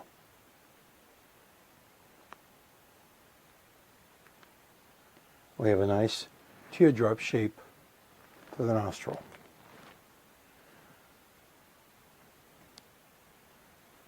I'm going to do this on the other side.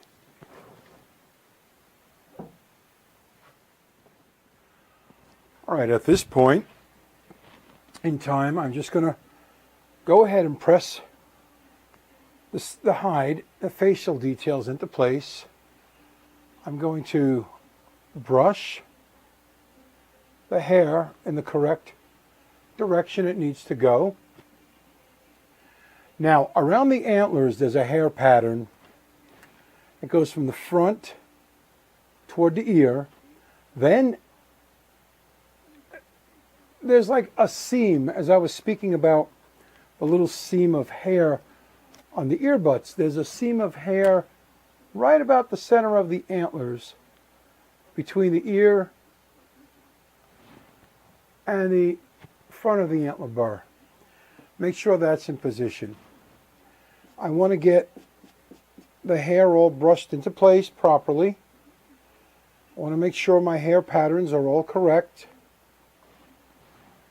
Check for air bubbles. Now this is the kind of thing that needs to be done to it several times a day for the first 3 or 4 days. I do this. Also, for the first several days, I grab a needle and I keep working the feeler hairs.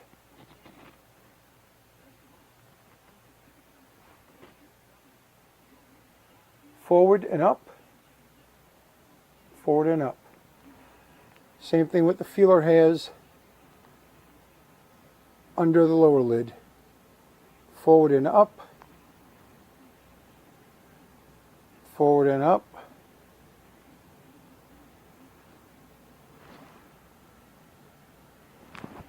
There are feeler hairs all over. We lose a lot during the fleshing process. The only way not to is to do as I do with the whiskers on cats, and canids, dogs, wolves, coyotes, that kind of thing, foxes. And that would be to pluck them, put them down on a piece of card, and label what side they go on and their location. Now, with the whiskers on a cat, or a lion, or the feline animals,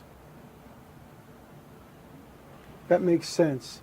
I'm sure there are some guys who do that with deer. Maybe, I don't know. I don't know.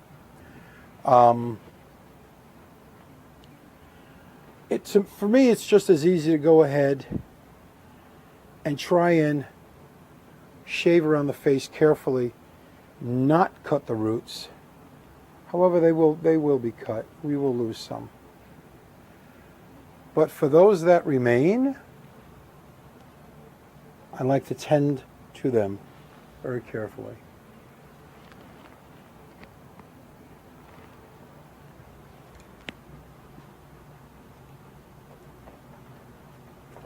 At this point, I'll come along and I'll resituate the lacrimal glands, make sure the skin is laying correctly. Press that clay that I put underneath. Press that into place. Be sure there are no strong seams or wrinkles. One of the things to do is to bring the skin forward on the bottom at the location of the lacrimal gland. Press down the top and the clay. Come in with a modeling tool. Make sure the skin is smoothed. Now at this point, I'm going to put a bag over his head and suffocate him. No, I'm going to put a bag over his head to slow down the drying, at least for the first day. It's just going to fit loosely over the entire head, not a big deal. Right over the top of the antlers, like so. It's going to fit loose. I'm not going to lock out the air. I'm simply, as I said again, I'm simply loosely fitting the bag over the deer's head, and it will be like this for the first day or two. I mean, I will come back and work it. This is the bag that the capes come back in from the tannery. There we go. I've turned him into the little boy deer in a plastic bubble. That could be a movie, at any rate. He'll stay like this for a few hours today. I'll come back and check on him, make sure everything's going well, repress the details into the form, and then I'll go down to the back and staple the back of the skin to the backboard after it's trimmed.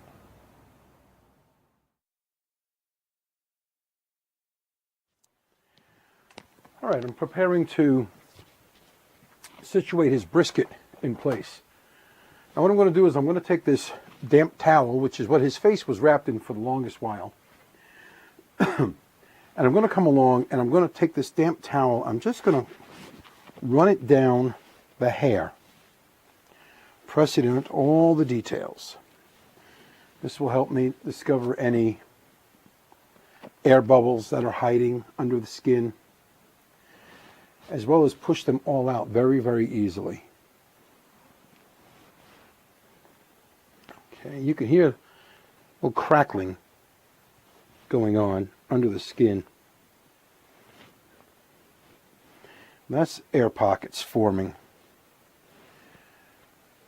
Now that that's done, I'll go over the face a little bit. Now that that's done, I'm going to turn over.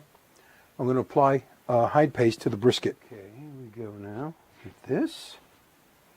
The nice thing about this little fellow was he was shot far enough back that there are no holes to worry about repairing as part of the mount, which is good because this short hair is not conducive to a neat looking seam as far as the repairs go. Now, let me tighten this up just a bit. Now I'm going to pull the skin forward on the brisket. Now there was no paste applied this far down before the hide was pulled in place, before the hide was put on the form. This helps keep things a little clean. So I'm going to get some paste now.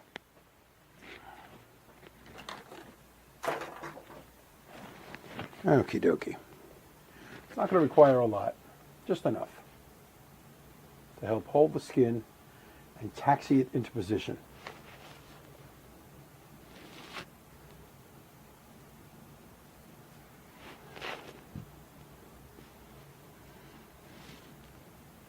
And you definitely want to get it right up to the back edge, the rear edge of the form, the very edge of the form. And you don't want to go too heavy, so just a nice thin layer, okay? Just like so. It's magically delicious. No. And I'm going to spread some of it on the hide itself. And there's plenty of it here on this portion of the chest. So I'm going to take that and apply it to the hide. Get it here. Now, plenty of it pulled back to the top edge as the skin was brought back. So there is plenty of hide paste here. And just get a little more. I'll just spread around what's there and maybe put a little tiny glop add to it to ensure we've got enough. There. That's it. Now that's it. That's all she wrote. That's all it needs. Now I'm going to pull the skin into position and then taxi it into place. By that I mean I'm going to pull the hide back up into place, then taxi it, move it into position. Now into position here means I want to bring the armpits to their proper location. And I want to bring this skin forward a little, so I'm going to put my hands on either side of the chest piece and draw it forward just a bit, like so. Now you want to be careful because you don't want to overbring it. You don't want to over-taxi it too far forward, otherwise you'll end up with, disturbances in the force, in the hide, and it will show, especially on this short hair guy. But I do want enough armpit skin in the brisket. I want enough of the brisket pattern to show. Now, quite often, many taxidermists fail to bring this line of the hair where the back-facing hair meets the forward-facing hairs of the brisket. They fail to bring it not just forward enough, but over enough, over onto the little stump of the foreleg. And when you do that, you're denying the mount a really, what could be otherwise a very pretty little brisket area. Let me straighten this out. I'm going to bring the other side into position. Then I'm going to show you how I trim the skin on the back of the brisket area. Okay, now here we have the cape, or shoulder area of the cape, well placed. I'm just going to simply press down into the brisket details. I'm going to continue to adjust the skin, make something nice out of this. Also, you can see right there, you see the air pocket. Let me pop that. It's a hot pocket. Here we go.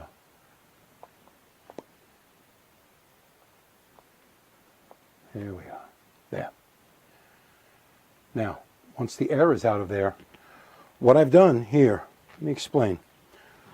I've brought the skin from the right side and the left side together, up to form a bit of a peak.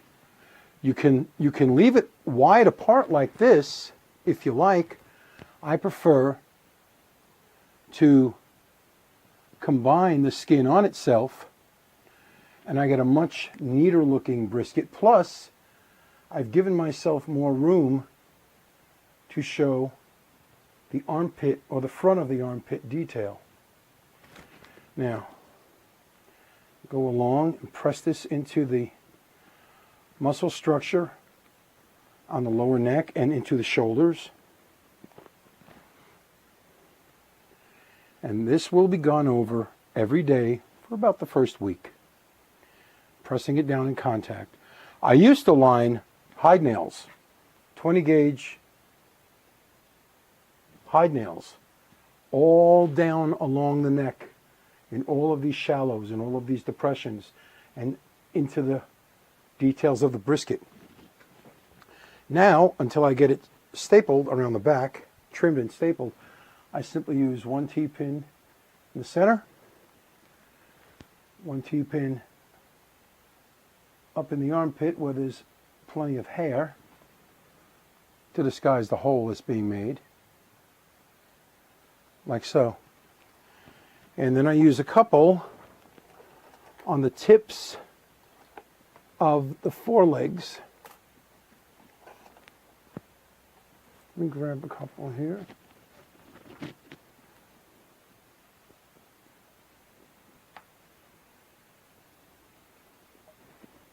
And this is put here, why?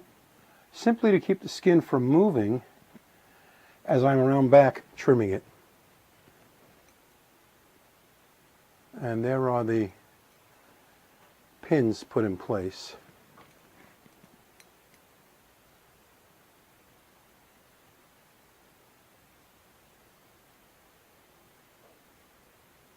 So you can see there, center in the brisket, on the tips of the fronts, the heads of the humerus. All my trimming is done with my paring knife, one of my paring knives. I just keep it good and sharp.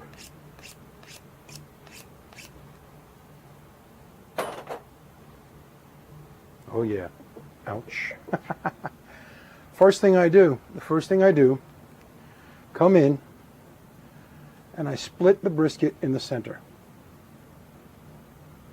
or the chest skin, right down the center. Now, I cut out a wedge.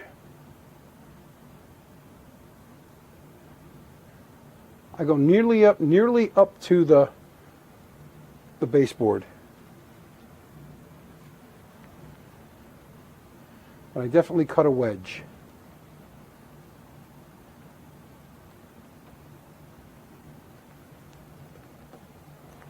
When you cut a wedge out, you can bring the skin down straight and bring it together. Just like so, make a very neat appearance on the back. Same thing goes for the tips of the humerus, both sides, like so.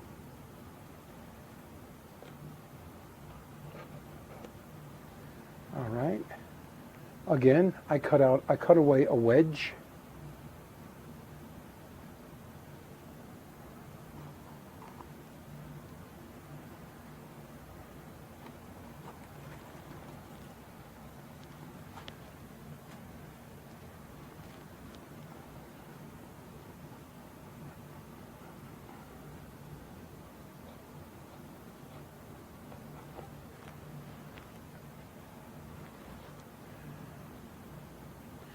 What you do to one side, you repeat to the other.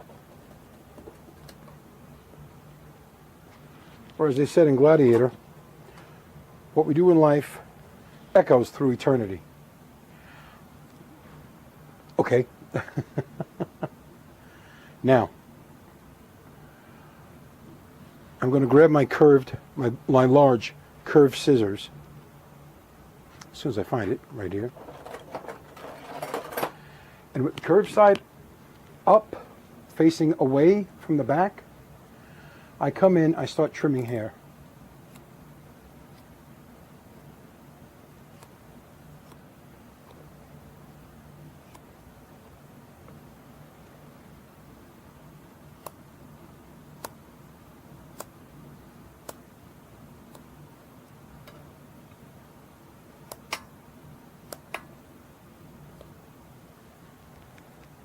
Now, sure, the clients don't see it, but you know what? I know what's there. I know what's on the back of my mounts. Now, I'm going to put in my first couple of air staples. You see how neat that hide comes together? It is what you call neuterino. Now, I'm going to attach my first staples.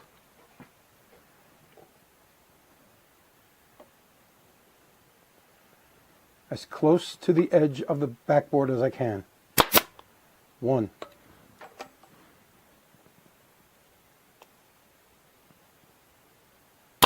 2. And I go along, put a couple more in.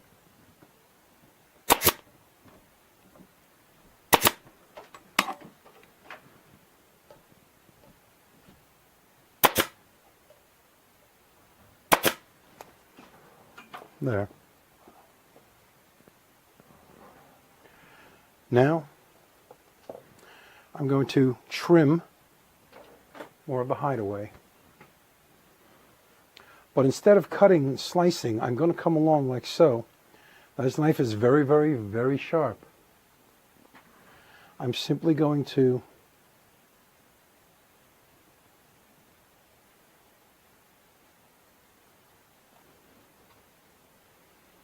trace out where I want it to come away.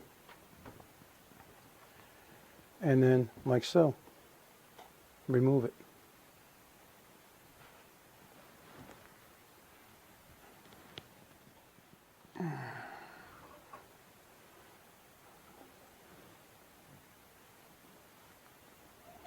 This is the toughest skin you'll find on the mount.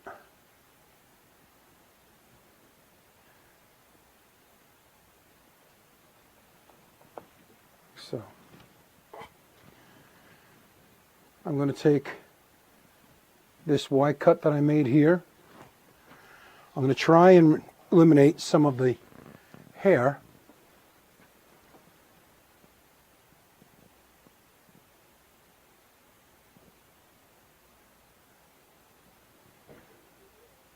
Right here.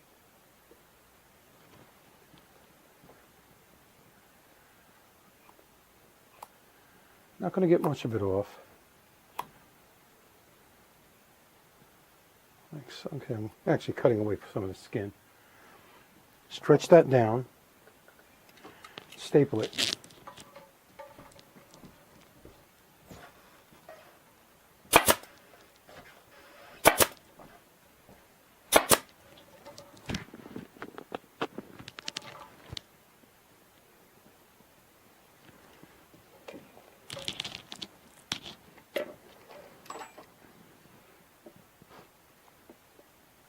Like so.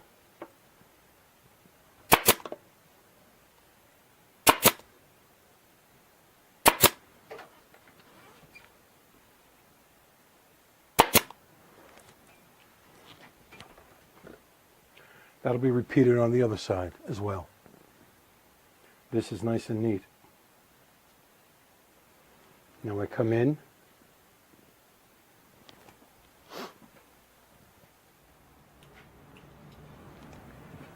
Going right here.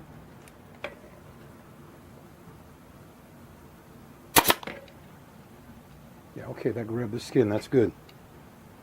Right on the edge. And here. Here.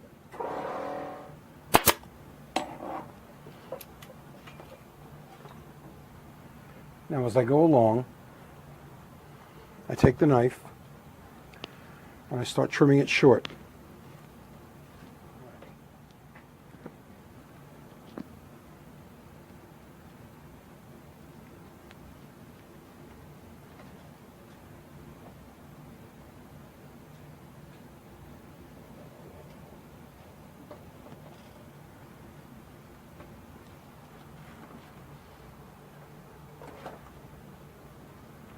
Fold this edge over, and when you fold it over, you will notice there's hair standing on end along the very, very, very edge. Take your scissors. I take my scissors and I go in from there and I just start shearing away hair. I want to get the heavy hair removed. I don't want him to be mine hairy. I'm hairy enough for all of us.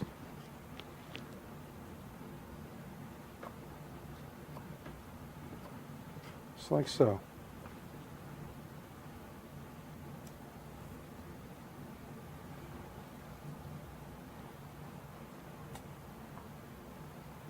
And you can see this little edge here is all that there is. That's the only edge that goes around the entire perimeter of the backboard for the deer.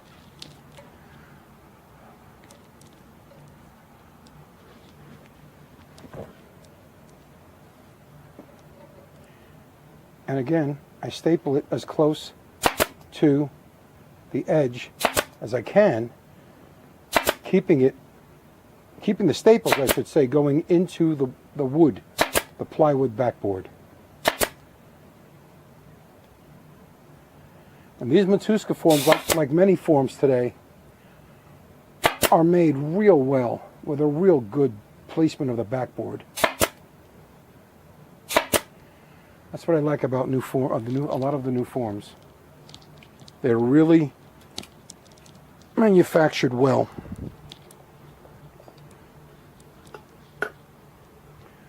Trim off a little more hair in there. Now this flap of skin that's here will be removed with the knife, like so.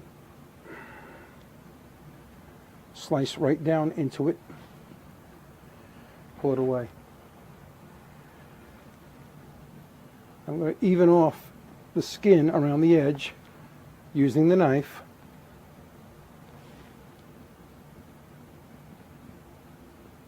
Giving a nice, neat edge to the hide as I go.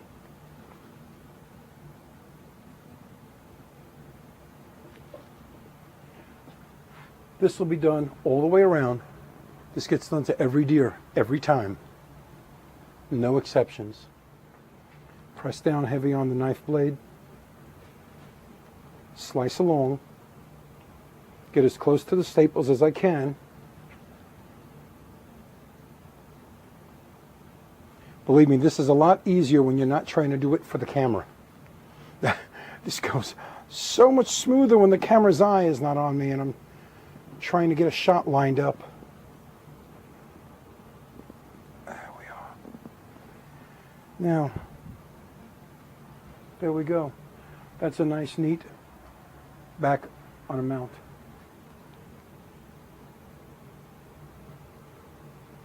Some folks don't care. I do. I know what it looks like. In fact, part of my finishing process, I should say during the finishing process, this gets a piece of felt cut and glued over the bare plywood backboard. But that's just me. That's my modus operandi. I'm going to continue trimming, shearing the hair, and stapling all around the back of the deer. You all don't need to see that. All right, we're all stapled, trimmed, ready to rock and roll. Trim down with the knife, give a nice neat appearance.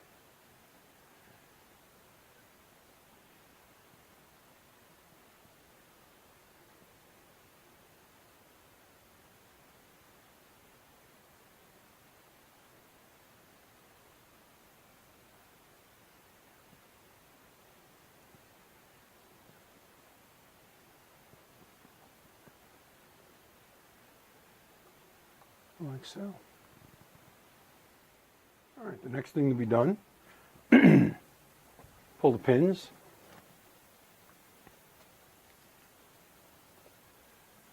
Oh, hold that down.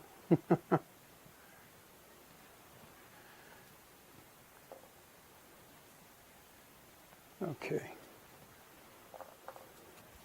I'll pull the other pins in just a momentito frito. What I do now, I put cardboard around the back to give the hairs a little something to dry against.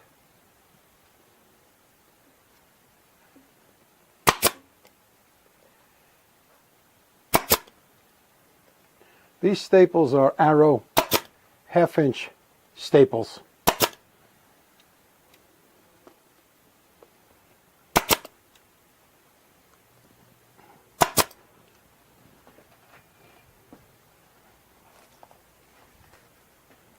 And I come in, making the hairs lay flat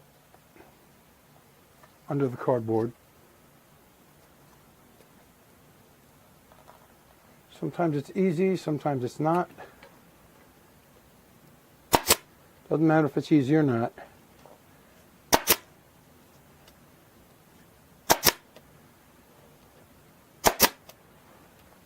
Basically putting a wall behind the mount.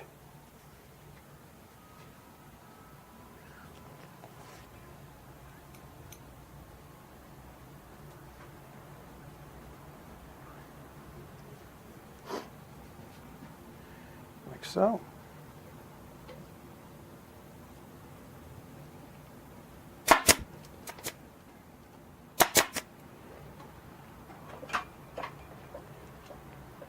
Have one more piece of cardboard and securing the back is complete.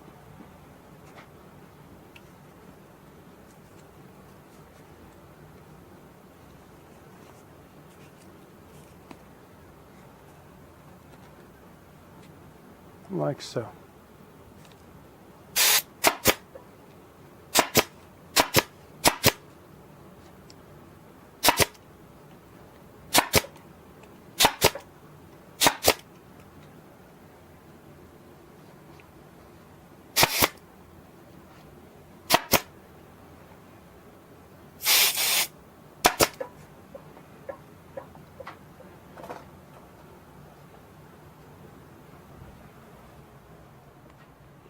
At this point, I'm just going to go along and brush the hair patterns in the chest.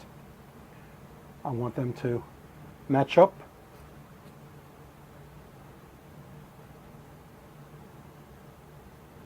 Like so.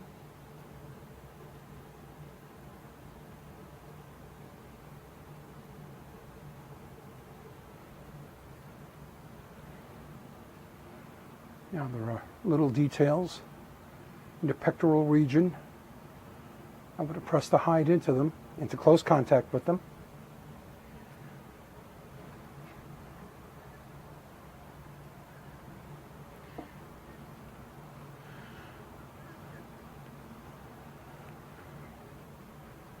Like so.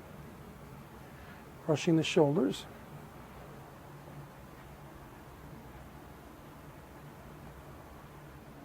brushing the pattern, the hair, in a downward pattern.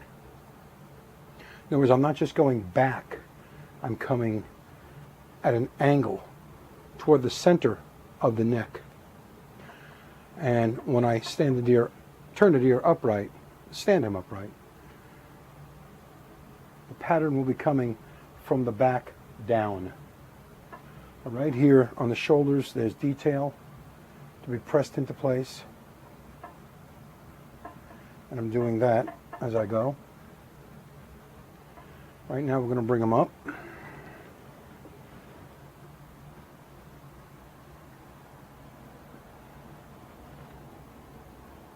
This is what I was talking about as far as in regards to brushing. Coming down. Down. Not straight back, but down. If you've ever brushed a horse, for example, you'll notice, hopefully you'll notice, the directional growth of their coat. Well, the coat of a deer, moose, caribou, grows the same way. It grows in a downward fashion. It doesn't grow straight back. That's why the mane on a horse, when it's allowed to grow out, the mane will flop and grow down one side or the other. Now here, I've got an air bubble, an air pocket, right under the skin on the cheek, right here. See it? I want to eliminate that. But it's right here. I'm going to pop it. Make sure I get in between the hairs. I don't want to cut any of the hairs. 2 holes, no waiting. 2 holes, no waiting.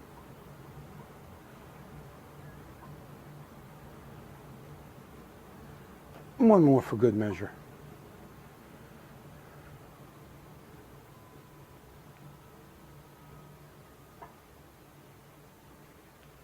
Now there's actually a jaw line. You can actually make out the line of the jawbone under the lower mandibles, which is very correct.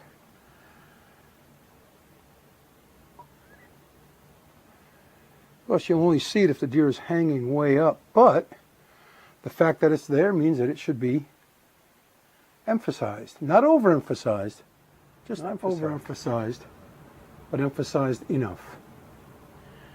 Now I'm pressing the cape into tight contact with all of the muscular indentations, the little back of the jowls or the cheek.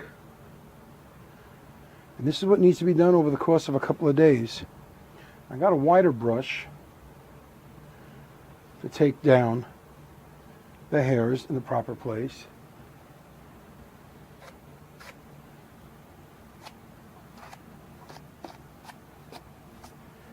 Okay. All right, you little monkey. There we are.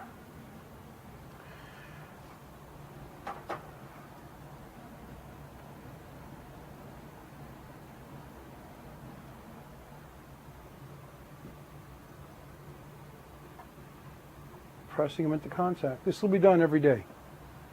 Pressing the cape into tight contact with the form and working out any air bubbles will be done every single day until the skin tells you, hey, I'm dry and I'm in the right place and you don't have to do this to me anymore.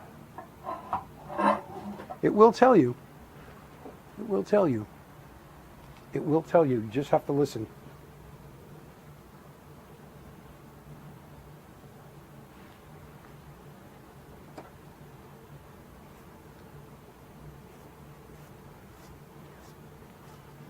Tendency, as with all deer heads, is to use the antlers as a handle. Well, that's a wee bit of a problem with this soft little guy. Well, actually, they're not soft, but you don't want to yank the velvet off. So you have to be very, very, very, very aware, very cognizant of the antlers and what you're doing around them, and you have to make sure you're not banging anything into them.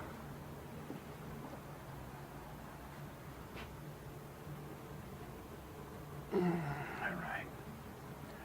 Just going to go around the eyes one more time. Make sure the skin is all in the correct place and that it's tight.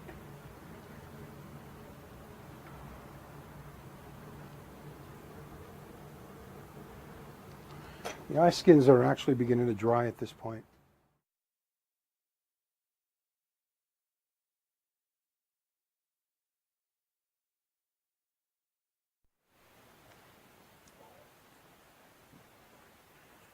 Okay, I'm going to go ahead and remove the plastic from over his head. And I'm going to start fine-tuning him and tweaking him a little bit here and there. Come on, little man. Just get your hat off.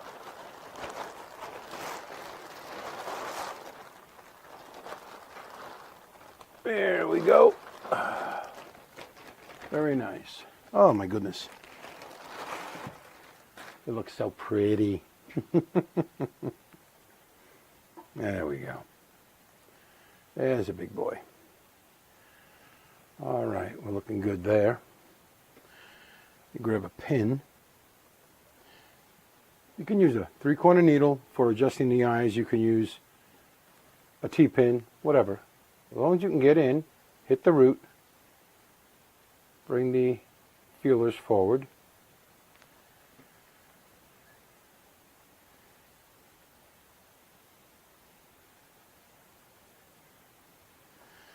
All right, let me get my stronger glasses on here. With age comes wisdom and terrible eyesight. Oh, look, there we are. Modeling tool.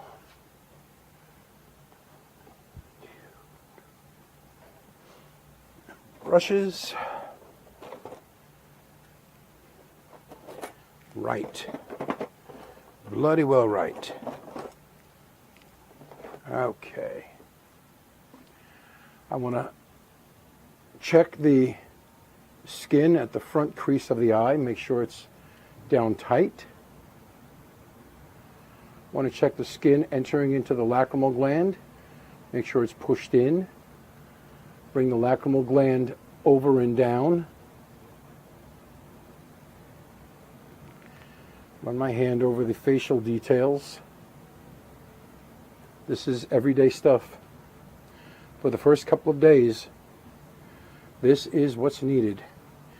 Now I've got a small brush here to go along with my wider brush.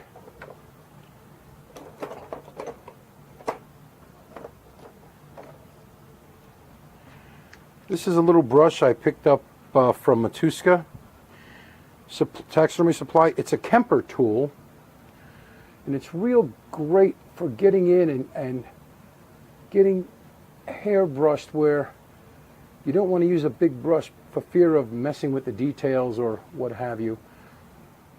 It also has a smaller end. This is the Kemper Tools brush, double end brush I was talking about. Has a cone-shaped brush on one end and what looks like a little mascara brush on the other end. Now the nice thing is with this little mascara type brush, you can get under your eyelashes and be sure you separate your eyelashes. You can actually brush the eyelashes. Make sure they're in the proper position.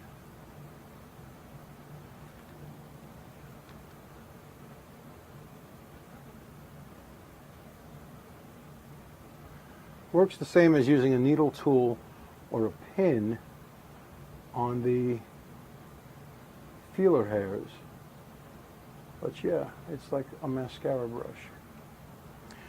Now, what I was doing before, now that we're in close-up, checking the placement of the front skin crease ahead of the eye.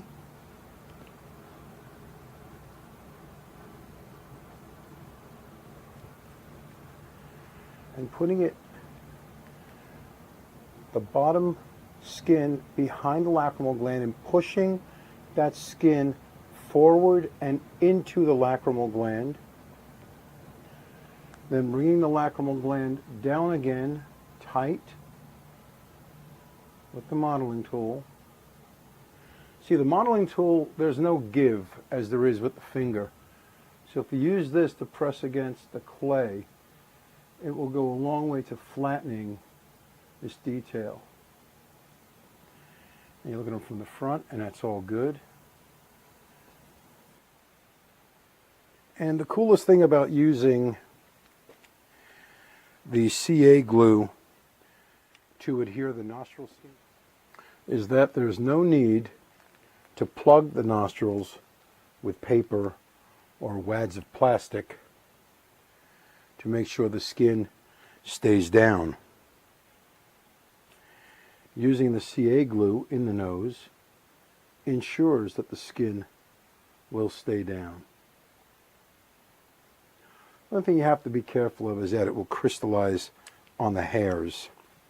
And that's where you have this little brush come in and help brush some of the crystallized hairs out of the nose completely. This can also scrub some of the glue off the hairs as you go in. And it will also pick out some of the clay, as you can see. That's what's happening here right now. We're getting some clay out of the nose that got onto the skin as we pressed the details of the skin down.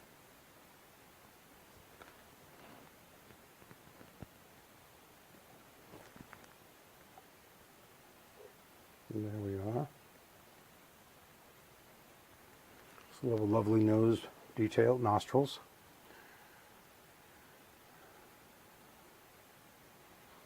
Okay, I'll do this on this side here as well.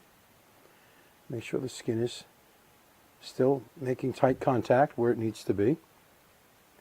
Get up under there with the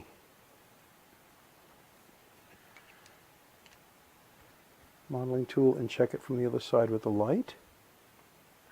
We're doing good. Now at this point, I'll check how the bottom lid is drying. I'm sorry. At this point, I'll check how the lower lip is drying. And this is drying nice. I'm going to push it, make sure it's pushed up. I'm going to push from the bottom of the lower lip. I want to push up on that.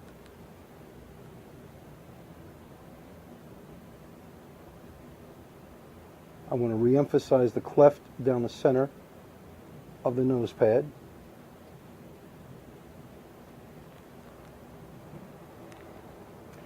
Now, I also want to take the tip of this wooden tool and push in a bit on all of the little hair roots.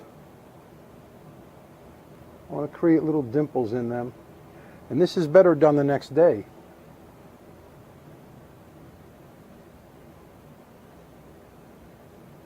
Only because the clay has had a chance to set up overnight.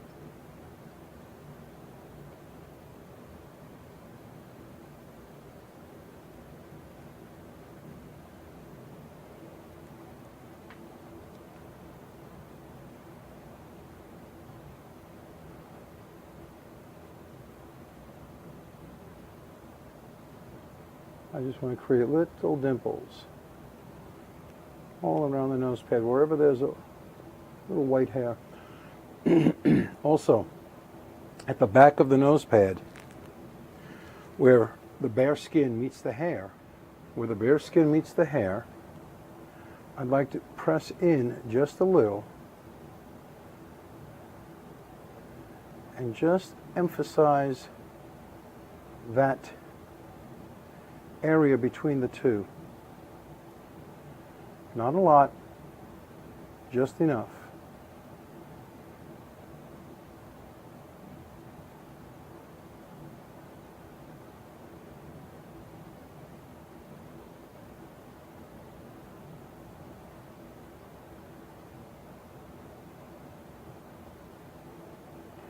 Then I'm going to run my hand over it and gently even everything up. I'm going to do this on the other side as well.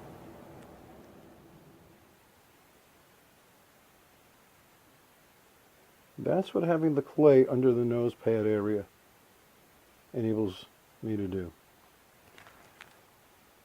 Now, he has a definite definition where the nose pad is located. Also, I'll go around the front edge of the nose pad and emphasize where the dark nose pad meets the hair. Again, on both sides. It's very, very subtle, but it will go a long way during the final finishing process. These are some of the little things I do on the second day. This is the second day of completing the mount. And let's adjust this lower eyelid here just a touch, just a touch. Be sure that the left eye matches the right eye. Okay, I got to bring this eyelid down just a bit. I know you're not seeing what I'm doing, that's why I'm narrating it.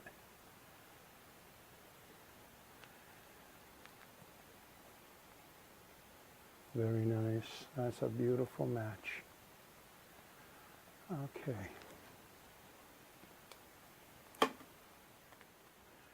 Okay, you can accentuate this jowl, the masseter muscle here, just a wee bit, with pressure from the finger just ahead of it. You see there's a little bit of paste and air bubbles being pushed around. Go behind it to emphasize it. Like so. That really makes a difference in how it shows up. Now, I do this to every deer, not just deer with short coats. Okay? This hide does hold it in place. That's the neatest thing about this. Pro on hide paste. I can't say enough good about it. I cannot say enough good things about it. Now we straighten out the coat. And you can feel all the detail coming through. Actually, you can see it right here. You can even see the base of the facial vein coming through as I press. That's that little line that's appearing right here. Okay? That's part of the facial veining. It's showing up. Shows up even more in very short-haired deer. Now that, if you want, you can emphasize a bit by building it up with some epoxy sculpt. But I wouldn't go overboard with it, because unless a deer has been running for his life and gasping, you know, he's got his mouth open, tongue hanging out, that vein is not going to show a whole hell of a lot more than what it shows on the sculpture. And by simply working the skin every day, you can get those details to show. I'm sure no one has ever thought of using a hammer to tweak things. But using my 3D reference, I can see where there are several areas I might want to tweak a little more than I have been, or than I have before. At the front of the ear. Now right here, because the clay is beginning to set up nicely, we can reproduce this little divot right here. And the shape along the bottom, we can get that to match. Now I'm not just banging around, I'm tapping down and back, and I go around the back, I tap in and upward. Now, having that mashed around a bit, I can get in there with my fingers and further fine tune it, tweak it, like so. And I've done the same method, or I should say use the same tool to accomplish this method at the back of the ear, using the tack hammer. It's a light hammer, so you don't have to swing it mightily. You know, you're not the village smithy with arms like iron bands, or Iron Man.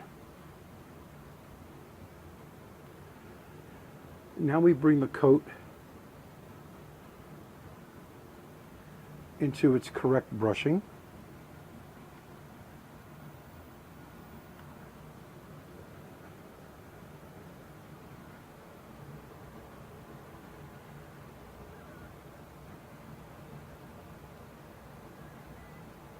We can come down the back.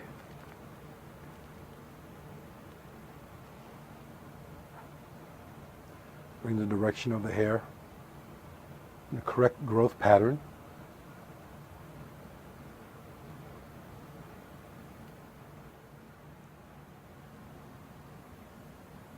Correct growth pattern.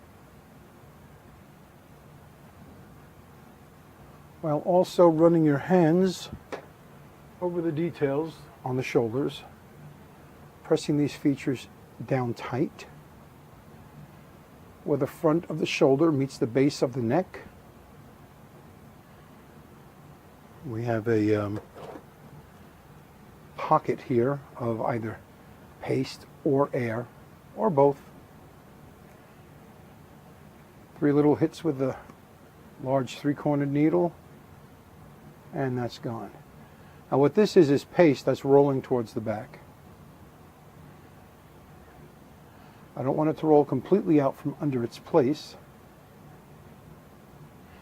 I'm not making like a tube of toothpaste and trying to move the paste forward. But I am trying to get all the details secured where they belong, without, I might add, the use of hide nails. I used to, at one time, I was a big proponent of using hide nails. You had to be. The paste I had previously, and I do love the dextrin-based paste. I mean, it's inexpensive, but this may be a little pricier, but the results are that I have adhesion, skin to form adhesion like I've never had before. And that to me is more important than just keeping a tradition alive for the sake of keeping a tradition alive. I'm going to continue working the ear base on the other side, but this is where I am on the second day. One of the things that takes place, tweaking, without the heavy-handed use of a hammer, is putting the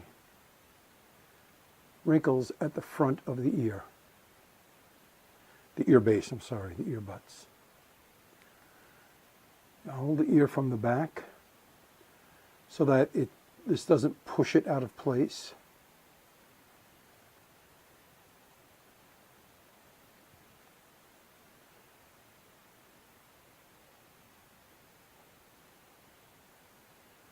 And you work the skin into wrinkles, which you can then brush.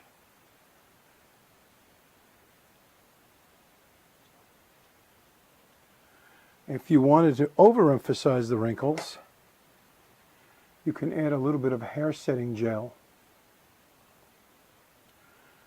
and really push the hair, that is, into the wrinkles that have been formed. And I can show you that. If I can find my hair setting gel is right here, right in front of me. But you can go over and really press the hair or I should say, press the gel into the hair, then with the brush go over and further press the hairs into the wrinkles using the brush. Now after this dries, this will show even more than it's showing now. It's barely showing, because once hair gets wet, of course it's flattened, but yeah, there's wrinkles in the front of the ear, in front of the ear butts right now. If I create a shadow over them, oh, not so much. Well, we'll see it again when this deer gets finished, and this deer will be finished in a separate set of videos on camera.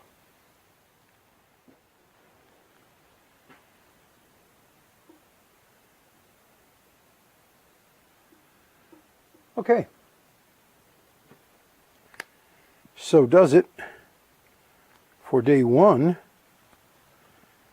of the so does it for day one of the tweaking process. He'll stay the entire day